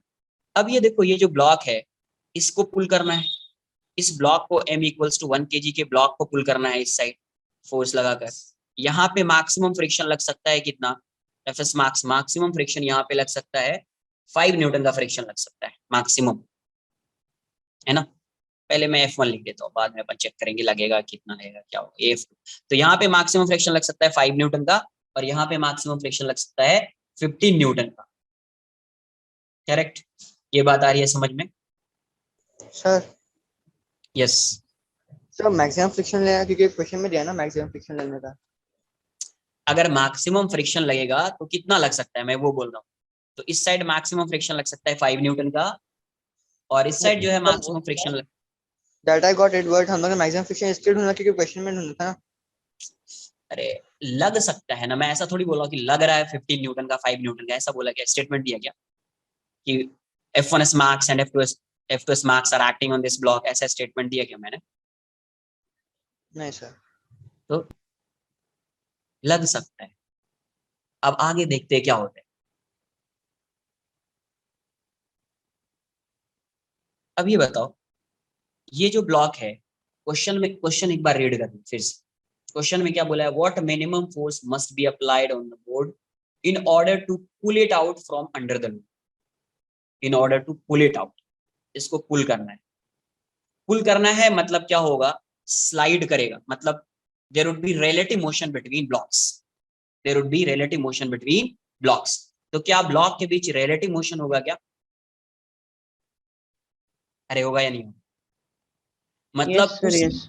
हाँ, इसका मतलब ये हुआ कि पहले ये जब जैसे फोर्स को इंक्रीज कर रहे हैं तो इनिशियली रिलेटिव मोशन नहीं होगा। इनिशियली क्या होगा, दोनों ब्लॉक एक साथ जाएगा, लेकिन एक इंस्टेंट आएगा जहां पे फोर्स की वैल्यू कुछ आएगी, उस फोर्स पे क्या होगा, रिलेटिव मोशन आ जाएगा। रिलेटिव मोशन आएगा तो दोनों सेपरेट हो जाएगा। इसका मतलब है कि आपको एक बाउंड्री कंडीशन लेकर क्वेश्चन को सॉल्व करना है, क्योंकि क्वेश्चन में आपसे पूछा गया है मिनिमम फोर्स। तो मिनिमम फोर्स को जब भी सॉल्व करेंगे एक बाउंड्री कंडीशन लेंगे फिर सॉल्व करेंगे, एक बाउंड्री कंडीशन लेंगे फिर सॉल्व करेंगे। ये बात आई समझ में? नहीं सर। अरे भाई, इस ब्लॉक को यहाँ पे फ्रिक्शन मैक्सिमम फ्रिक्शन मान लो 5 न्यूटन। तो ये अगर क्वेश्चन में पूछा जाए find the minimum force required to move this block, क्या होगा आंसर? More than 5 newton. अरे मिनिमम फोर्स बोला है।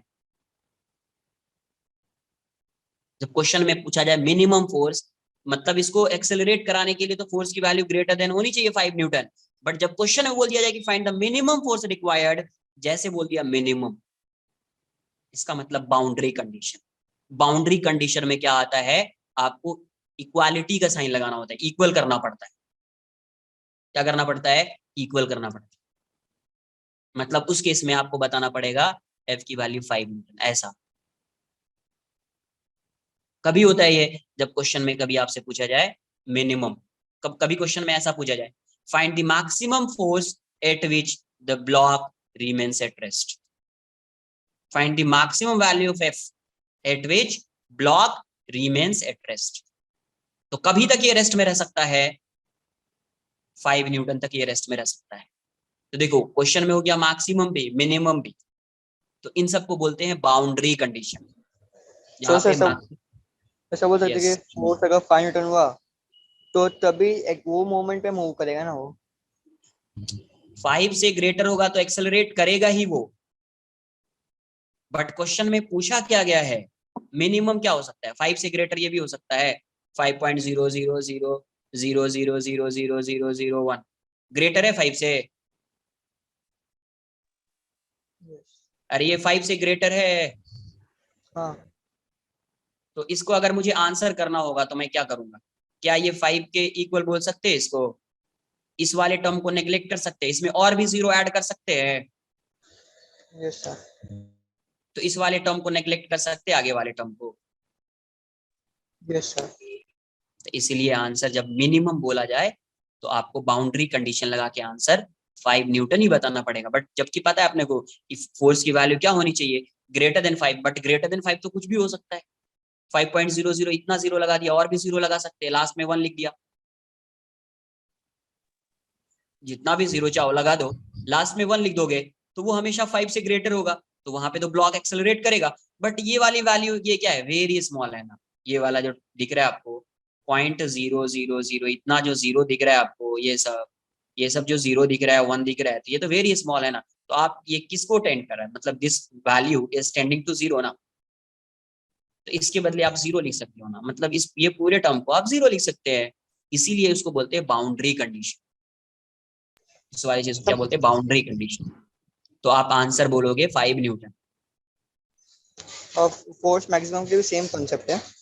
नहीं, मैक्सिमम स्टेटमेंट डिफरेंट है, कॉन्सेप्ट सेम है, स्टेटमेंट डिफरेंट है। समझो, फर्स्ट में क्या बोला था, find the minimum force required to move this block. Second statement क्या बोला था, find the maximum force required so that block remains at rest. Statement different, क्योंकि आपको पता है 5 न्यूटन मैक्सिमम फोर्स है जब तक ये ब्लॉक रेस्ट में रह सकता है। 5 से जैसे फोर्स को इंक्रीज करोगे ये ब्लॉक रेस्ट में रहेगा ही। अरे कुछ समझा क्या? तो F is less than 5 Newton तो एफ मैक्सिमम होगा। F is less than 5 Newton. जब रेस्ट की बात करेंगे तो उसमें फोर्स मैक्सिमम आएगा, जब मोशन की बात करेंगे तो उस केस में फोर्स मिनिमम आएगा। वैसा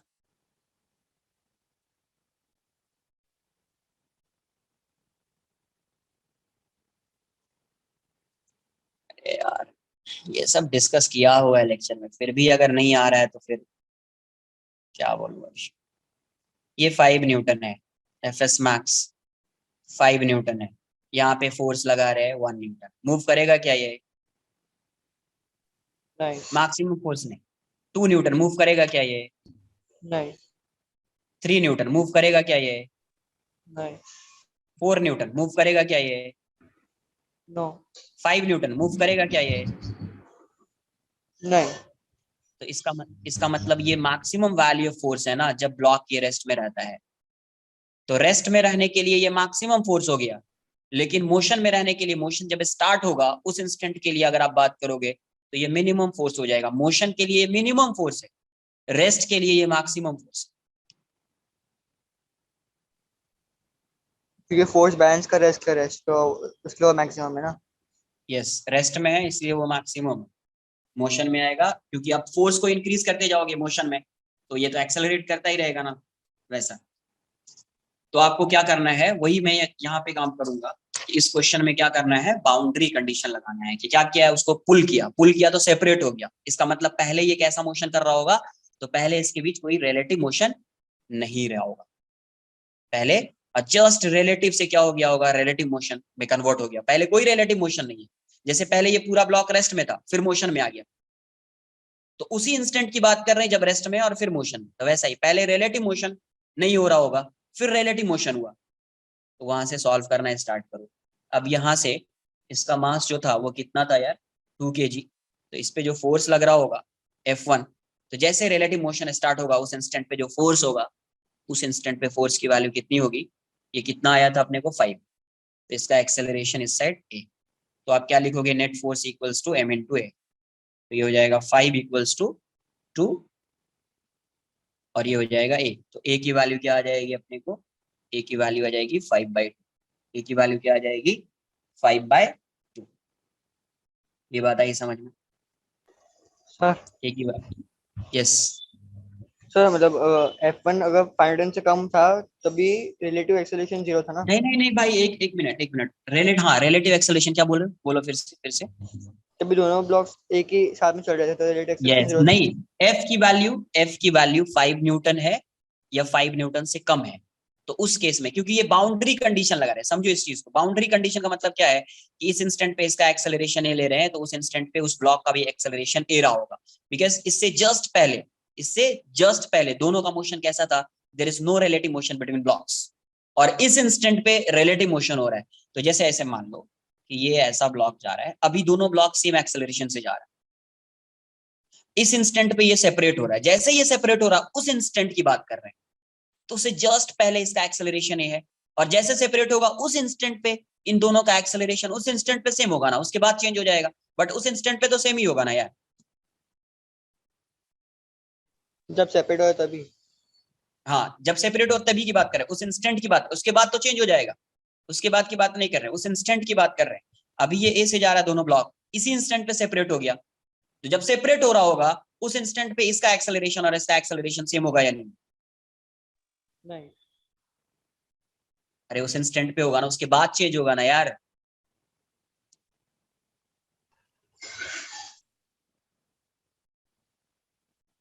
अरे तो बट कुछ बोलो एक्सेलरेशन हाँ। बदलेगा तो वो ब्रेक करेगा ना।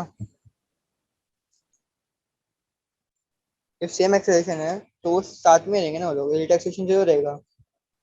अरे मेरे भाई, पढ़ा है फ्रिक्शन? Yes sir. कितना पेज पढ़ा ये बताओ, काउंट करके बताओ पेज अभी।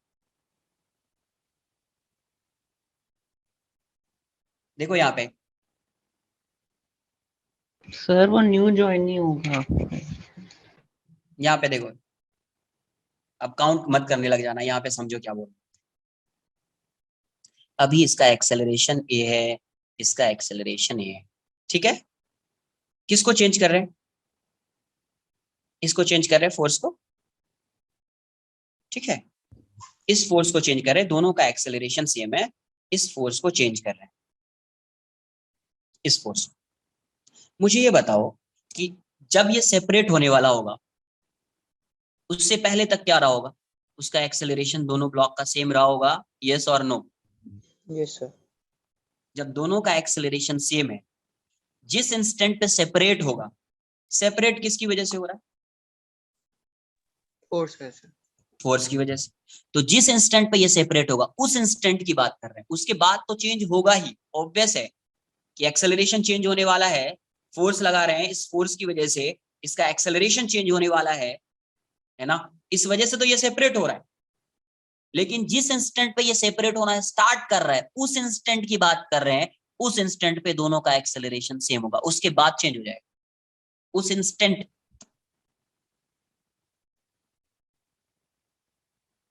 जैसे अपन बता रहे थे कि ये पता है अपने को कि यहाँ पे एफएस मैक्स है 5 न्यूटन, एक एग्जांपल जो लिया था, पता है अपने को कि यहाँ पे 5 न्यूटन होगा तो मूव तो नहीं कर रहा होगा, लेकिन अगर क्वेश्चन में आपसे पूछा जाए find the minimum force required to move this block, तो आंसर तो 5 न्यूटन ही रहेगा। सेम उसी टाइप का कॉन्सेप्ट, इसको बोलते हैं बाउंड्री कंडीशन। इसको क्या बोलते हैं? Boundary condition.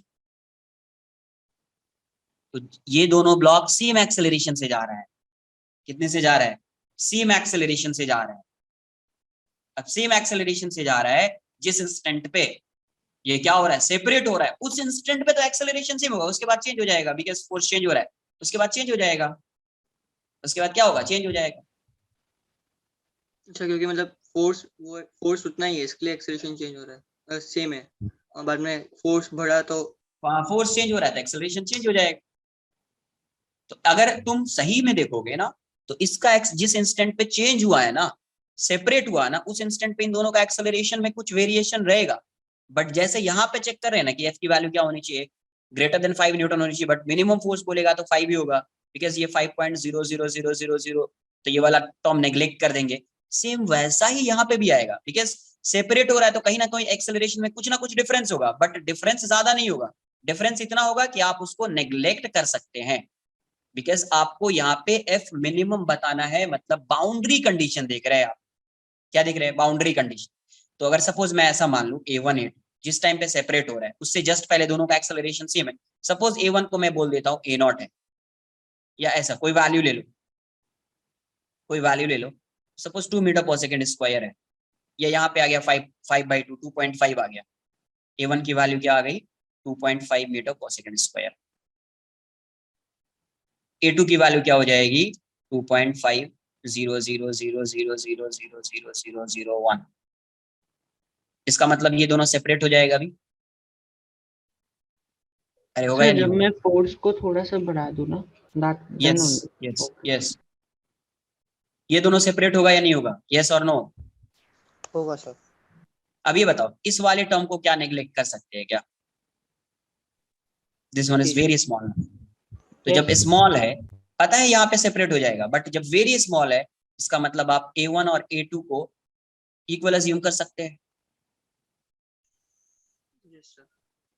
इक्वल है नहीं, बट ये वाला टर्म जो है ना वेरी स्मॉल है, this term is tending to zero, ये जीरो को अप्रोच कर रहा है। ये वाला इतना टर्म, इतने टर्म की बात कर रहे हैं, मतलब जो भी है, ये वाला टर्म जीरो को अप्रोच कर रहा है। तो इसलिए सर, दोनों की वैल्यू को आप सेम ले सकते हैं। अगर ऊपर सेम वाले नहीं लेंगे, यस बोलो क्या? ब्लॉक को एच पे बोल सकते हैं, एच पे, नीचे वाले ब्लॉक पे। क्या एक्स क्या? ऊपर वाला ब्लॉक नीचे वाले ब्लॉक के एच पे है, इसलिए जैसे भी एक्सेलरेशन बदला तो वो सेपरेट हो जाएगा। हाँ ऐसा भी बोल सकते हो, ऐसा भी बोल सकते हो, वो भी चलेगा। तो बीच में हुआ तो फिर एक्सेलरेशन कैसे बदलेगा? मतलब उस टाइम पे नहीं सेम देखो, होना चाहिए, पीछे नहीं रहेगा तो। सेम नहीं, अगर कहीं पे भी रहेगा, ये ऐसा भी है तो भी अगर ये सेपरेट हो रहा है तो इन दोनों के एक्सेलरेशन में कुछ डिफरेंस आएगा, बट डिफरेंस जो होगा वो नेग्लिजिबल हो। उस वाले डिफरेंस को आप नेग्लेक्ट कर सकते हैं। क्यों नेग्लेक्ट करेंगे? क्वेश्चन में बोला गया मिनिमम फोर्स, मतलब बाउंड्री कंडीशन। तो जहां पे बाउंड्री कंडीशन आता है तो वहां पे जो एक्स्ट्रा दिखेगा आपको, उस वाले टर्म को आप नेग्लेक्ट कर देंगे, बिकॉज ये वेरी स्मॉल है। ये क्या है? Very small. तो आप वैसा बोल सकते हैं, सेपरेट होने का मतलब रिलेटिव मोशन से रिलेट करेंगे। सर ऐसा मतलब बोल सकते हैं, फोर्स अगर 4 न्यूटन है तो एक्सेलरेशन सेम है, 5 न्यूटन हुआ तो क्योंकि जब मूव करना सेपरेट होना चालू होगा तब एक्सेलरेशन सेम ही होगा। सेम सेम मतलब इतना डिफरेंस रहेगा, समझो इस टाइप का डिफरेंस रहेगा। ये वाला जो टर्म आएगा कुछ ऐसा आएगा, तो इसको आप ऐसा नहीं लिख सकते, 2.5 लिखेंगे तो रॉन्ग हो जाएगा क्या? ये नहीं, इसको 2.5 लिखे, बिकॉज ये वाली जो वैल्यू है टेंडिंग टू जीरो ही है ना यार। ये कैसा है? 2.5 में ऐड कर रहे हैं प्लस 0.00000 ऐसा 0.00 कुछ करके ऐसा ऐसा ऐसा करके ऐड कर रहे हैं, तो ये वाला टर्म तो जीरो को ही अप्रोच कर रहा है ना यार। Yes sir. तो इसीलिए इसको 2.5 ही लेंगे जब भी बाउंड्री कंडीशन आएगा। क्या लेंगे? 2.5 लेंगे।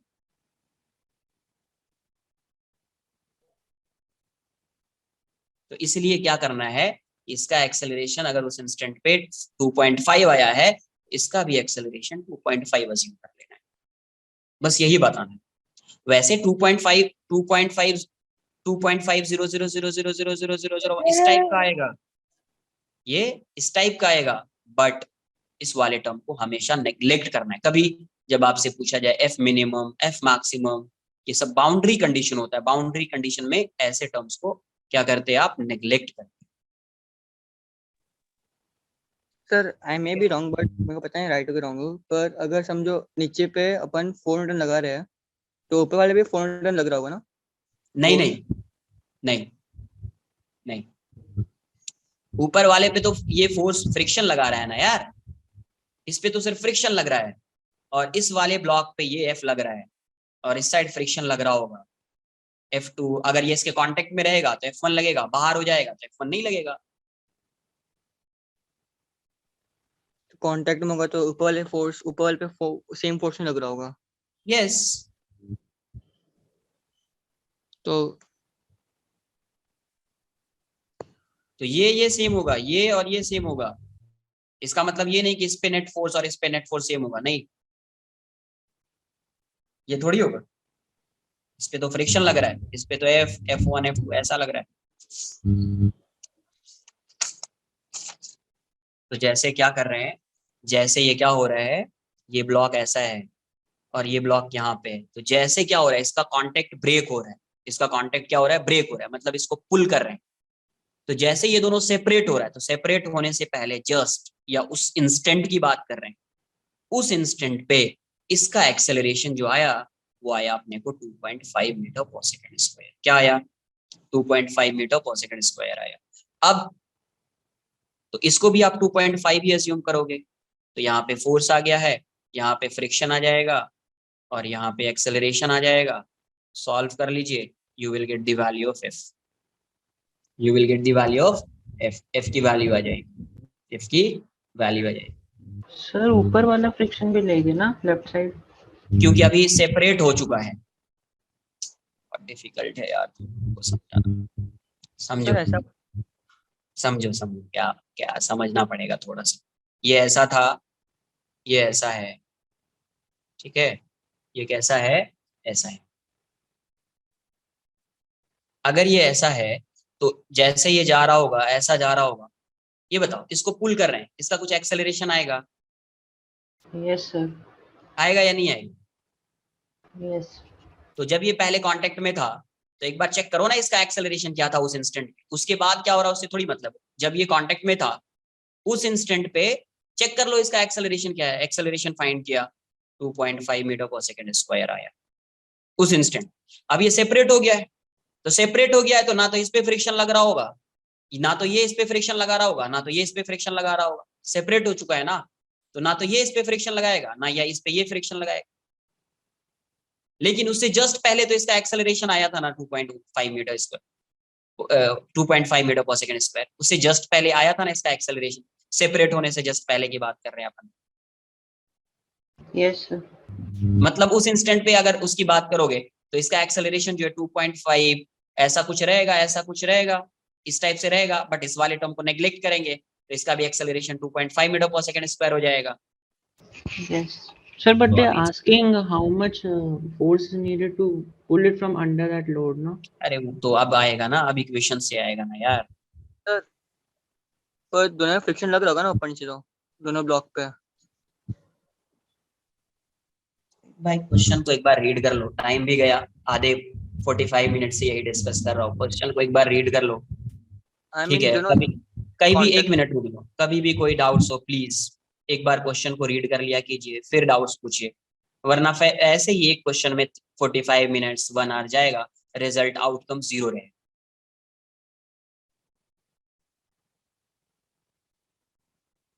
रिजल्ट या आउटकम क्या रहेगा, 0 रहेगा।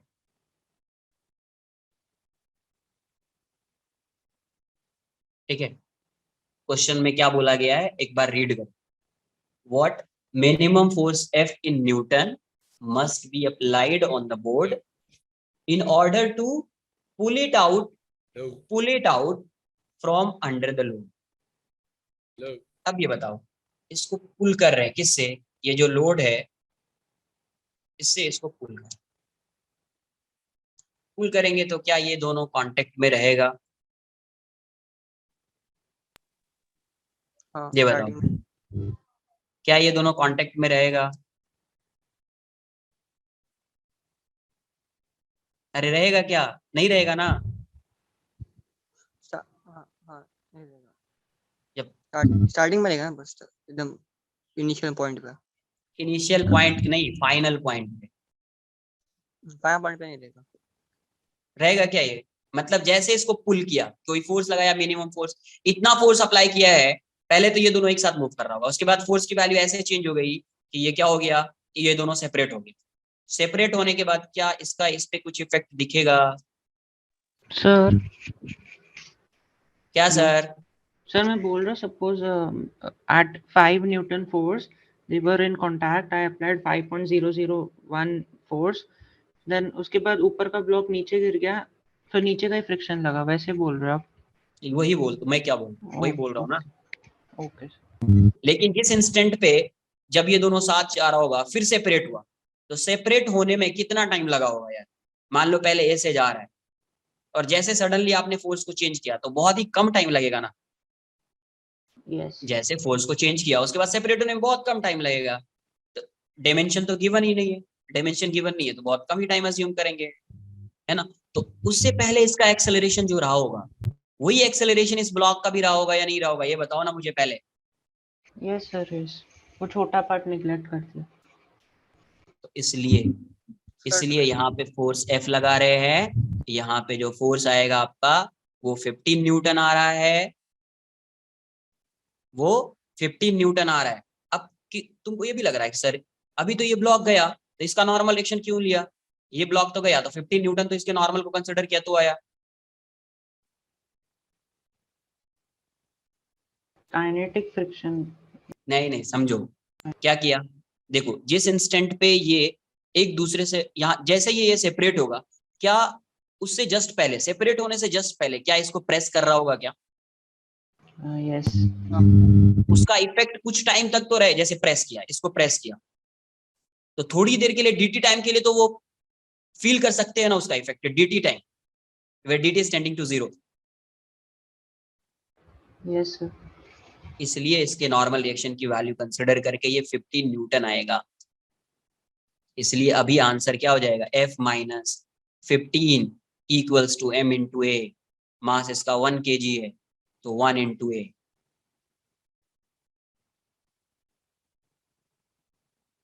कहीं पे मिस्टेक किया क्या मैंने? उससे ज्यादा बेटर है ऐसा समझो तुम। रुको इसको छोड़ो यार, इतना ज्यादा क्या। अब ये बताओ, छोड़ दो इसको, मुझे ये बताओ सेपरेट होने से जस्ट पहले की बात करें, जैसे यहां से, इससे आई थिंक अभी समझ में आना चाहिए इस कॉन्सेप्ट को। ये मान लो बैटरी 7% है अभी। ये बताओ जैसे यहाँ पे FS मैक्स है, ये तुम्हारा 5 न्यूटन है, तो तुमको पता है कि अगर मैं यहाँ पे 5 न्यूटन लगाऊं तब तक ये रेस्ट में रहेगा। 5 न्यूटन से जैसे चेंज किया 0.00001 तो ये मूव करना स्टार्ट कर देगा, ये पता है आपको। मुझे ये बताओ इस m का एक्सेलरेशन है 2.5 मीटर पर सेकंड स्क्वायर, 2.5 मीटर पर सेकंड स्क्वायर। अब ये ब्लॉक है, ये ब्लॉक, तो ये बताओ जैसे ये सेपरेट हो रहा है उससे जस्ट पहले इसका एक्सेलरेशन सेम होगा। इसमें डाउट आ रहा है क्या, ये बताओ, किसी को कोई डाउट है इसमें कि जस्ट पहले मतलब dt टाइम पहले इसका एक्सेलरेशन सेम होगा? इसमें किसी को कोई डाउट है? No no no sir. Doubt नहीं, ठीक है। इसका मतलब है इसके जस्ट पहले ये दोनों का मोशन जो होगा वो कैसा मोशन होगा, मतलब there would be no relative motion between two blocks, कोई रिलेटिव मोशन नहीं होगा, जस्ट पहले कोई रिलेटिव मोशन नहीं होगा। ये क्लियर है? सर जस्ट पहले क्योंकि m का फोर्स नीचे वाला m का फोर्स 2.5 है, इसके ऊपर वाला भी 2.5 होगा ना, इसलिए ना। फोर्स 2.5 कहाँ ले रहे हैं यार? एक्सेलरेशन आई मीन, हाँ एक्सेलरेशन, वही मैं बोल रहा हूँ। ऊपर से इसके उसका भी एक्सेलरेशन सेम होगा। हाँ इसका 2.5 है तो इसका भी 2.5 होगा। इसका मतलब है कि जैसे ये सेपरेट हो रहा उससे जस्ट पहले क्या दोनों ब्लॉक के बीच कोई रिलेटिव मोशन होगा क्या? नहीं नहीं होगा। तो दोनों अगर ब्लॉक के बीच कोई रिलेटिव मोशन नहीं हो रहा है तो क्या इसको एक सिस्टम अज्यूम कर सकते हैं? तो जस्ट पहले ना, हाँ, ओके, क्योंकि आपको यस यस, बाउंड्री कंडीशन है, तो बाउंड्री कंडीशन वही होता है जस्ट पहले वाला केस, बाउंड्री कंडीशन फाइंड कर रहे हैं ना, इसलिए तो जस्ट पहले दोनों को एक सिस्टम अज्यूम कर लिया, सिस्टम अज्यूम कर लिया तो ये m प्लस एम हो गया, और यहाँ पे जो फ्रिक्शन इस साइड लग रहा था F1, और यहाँ पे जो फ्रिक्शन F2 था, F1 था, और यहाँ पे जो F2 था, तो ये दोनों तो कैंसल आउट हो जाएगा। तो इस पे जो नेट फोर्स आएगा, एक इस डायरेक्शन में आएगा फोर्स, एक इस डायरेक्शन में F2 आएगा 15 न्यूटन, ये समझा क्या? और इसका एक्सेलरेशन ये होगा 2.5 मीटर पर सेकंड स्क्वायर। ये आई बात समझ में? ये बताओ यस इसमें किसी को कोई डाउट है? अभी डाउट है क्या इसमें भी? तो वो कैंसिल क्यों होगा? अरे भाई ऑपोजिट डायरेक्शन में तो कैंसिल नहीं होगा, इंटरनल फोर्स बन जाएगा ना यार। मैं फिर जो हाँ ये कैंसिल होगा अगर मैं इसको सिस्टम अज्यूम कर रहा हूँ, इसको सिस्टम अज्यूम कर रहा हूँ, तो ये दोनों ऑपोजिट डायरेक्शन में तो कैंसिल होगा, ये फोर्स जी सर। ये भी F1 है, ये भी F1 है, कैंसिल होगा। हाँ सर। तो कैंसिल होगा तो अभी इस पे फोर्स, पूरे सिस्टम पे कौन सा फोर्स होगा? एक इस डायरेक्शन में F होगा, एक इस डायरेक्शन में F होगा। Yes sir. वेरी डिफिकल्ट मान, वहां सेम है, यहाँ पे फोर्स F1 लग रहा है, समझा सब? तो रेस्पॉन्ड करो ना यार। ये F1 है, ये F2 है, ये F है, सिस्टम अज्यूम कर रहे हैं, तो नेट फोर्स क्या लिखोगे? F plus F1 minus F2 equals to, पूरे को एक सिस्टम अज्यूम कर लिया, तो M plus M into A, ये दोनों कैंसल आउट होगा ना यार, 5% बचा है। ये F minus F2 equals to, ये क्या हो जाएगा? 1 प्लस 2 इक्वल्स टू ए, तो F माइनस F2 की वैल्यू 15 है, ये हो जाएगा 3, ए की वैल्यू 2.5 है, तो यहाँ से F की वैल्यू क्या आ जाएगी? 15 प्लस ये कितना आ जाएगा यार? 7.5, तो 22.5 न्यूटन आएगा। अभी कोई डाउट है क्या सर इसमें? सर अगर मैं f को 2.5 से जस्ट थोड़ा और बढ़ाऊंगा तो सेपरेट हो जाएगा? Yes, okay. ये है, अभी समझे। जैसे F की वैल्यू होगी, मतलब मिनिमम फोर्स जो होगा ना यहाँ पे, ये ग्रेटर देन 22 पॉइंट ऐसा रहा होगा, मतलब आप F की वैल्यू को अगर आप इतना कर दोगे ना 5 पॉइंट, जैसे 0.000000001, तो ये सेपरेट हो जाएगा, ये क्या हो जाएगा? सेपरेट हो जाएगा। बट ये वाली वैल्यू इतनी लेस है, ये वाली वैल्यू मतलब टेंडिंग टू जीरो है, इसीलिए इस वाले पार्ट को कंसिडर नहीं करेंगे, डायरेक्ट आप क्या लिखोगे? 22.5 न्यूटन। अभी समझा क्या? सर यस, सर मतलब दोनों ब्लॉक के बीच में जो फ्रिक्शन होगा that will be less than force, that's why वो सेपरेट हो जाएगा, ऐसा बोल सकते हैं? क्या ये जो फ्रिक्शन होगा दिस फोर्स? F1 है ना, yes, that will be less than force जो हाँ अप्लाइड ऑब्वियस, ये चीज क्लियर होनी चाहिए, ये ऑब्वियस है। जैसे अगर आप इसको एक्सेलरेट करा रहे हो ना इस डायरेक्शन में, तो इसका एक्सेलरेशन इस साइड है, एक्सेलरेशन इसका इस साइड है, अगर एक्सेलरेशन इस साइड है it means this F must be greater than F1 and F1 plus F, वैसा बोल सकते।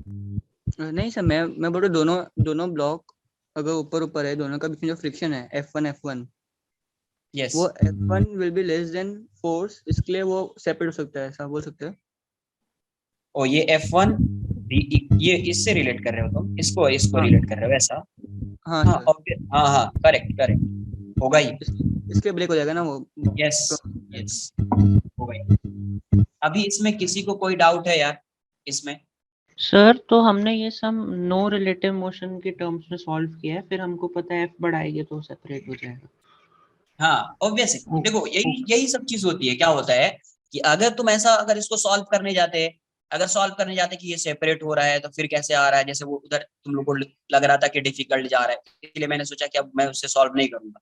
मैंने क्या किया, इसको क्या किया कि जस्ट पहले वाला केस कंसिडर कर लिया, जैसे यहाँ पे ऐसे कंसिडर करते थे वैसे ही जस्ट पहले वाला केस कंसिडर कर लिया, है ना, सेपरेट होने से जस्ट पहले वाला केस, बिकॉज जब सेपरेट होगा उस इंस्टेंट पे वैसा ही रहा होगा, तो इसलिए जस्ट पहले का जो है केस कंसिडर किया और वहां से सॉल्व किया, तो you will get the value of F. और आपको पता है इस वाले वैल्यू पे तो ये सेपरेट नहीं होगा, इसकी वैल्यू जो स्लाइटली ग्रेटर होनी चाहिए इससे, तभी सेपरेट होगा, बट आपको जब क्वेश्चन में मिनिमम बोला गया है तो आंसर नहीं है, वरना वैल्यू कुछ भी हो सकती है। 22.5 उसके बाद कितना भी आप जीरो लगा दो, लास्ट में 1 कर दो, तो मिनिमम वैल्यू वो हो सकती है। हर किसी के लिए मिनिमम वैल्यू डिफरेंट हो सकती है, हर किसी के लिए मिनिमम वैल्यू क्या हो सकती है, डिफरेंट हो सकती है। इसलिए इस वाले टर्म को नेग्लेक्ट करेंगे, सभी का जो आंसर आएगा इस केस में 22.5 न्यूटन आएगा। सर ठीक है, सेपरेट करा होगा तब एक्सेलरेशन सेम होगा दोनों का। सेपरेट होने के बाद एक्सेलरेशन सेम नहीं होगा, सेपरेट हो रहा होगा तभी, जब हो रहा होगा तभी यस सेम होगा। यस यस, ऐसा समझो, इसको ऐसे समझिए। क्यों मैं बोल रहा हूँ सेम, उसको समझिए। जैसे सेपरेट हो रहा होगा, A1 का एक्सेलरेशन 2.5 है और A2 का एक्सेलरेशन कुछ ऐसा है 5.0000000001 ऐसा है। बट आप क्या कर सकते हैं कि इस वाले, ये तो यहाँ पे जो नंबर ऑफ जीरोज है वो तो किस पे डिपेंड करेगा, इंडिविजुअल्स पे, ऑब्जर्वर पे डिपेंड करेगा ना, वो कितना जीरो, किसी के लिए 010 हो सकता है यहाँ पे, किसी के लिए 9, किसी के लिए 100, किसी के लिए 200, कुछ भी हो सकता है। तो इसलिए क्या करेंगे, इसकी वैल्यू जो है वो स्लाइटली ग्रेटर होगी A1 से, A2 की वैल्यू जो होगी इसकी वैल्यू स्लाइटली ग्रेटर होगी, बट अपने को क्या कंसिडर करना है कि ये वैल्यू जो है स्लाइटली ग्रेटर है, इसलिए आप A2 को भी क्या कंसिडर करेंगे, 2.5 मीटर पर सेकंड स्क्वायर कंसिडर करेंगे। तो अपने लिए क्या हो जाएगा, सम को सॉल्व करने में क्या आ जाएगा, A1 और A2 सेम हो जाएगा। Because of force acceleration of particle 2 बढ़ाना। Yes yes yes. चलो आज के लिए इतना ही रहेगा, कुछ एक 2-3 क्वेश्चन और है, नेक्स्ट लेक्चर में अपन डिस्कस करेंगे। F इक्वल्स टू ma, मास 0 है तो कंपलसरी नहीं एक्सेलरेशन 0। एक बार थोड़ा सा उसको देखो, क्यों 0 नहीं है, कैसे 0 है। ऐसा नहीं कि फोर्स बैलेंस हो रहा है, फोर्स बैलेंस क्यों हो रहा है, बिकॉज मास 0 है। ऐसा नहीं कि फोर्स बैलेंस हो रहा है इसलिए मास 0 है ना, तो उस चीज को समझो, कन्वर्स उसका ट्रू नहीं है।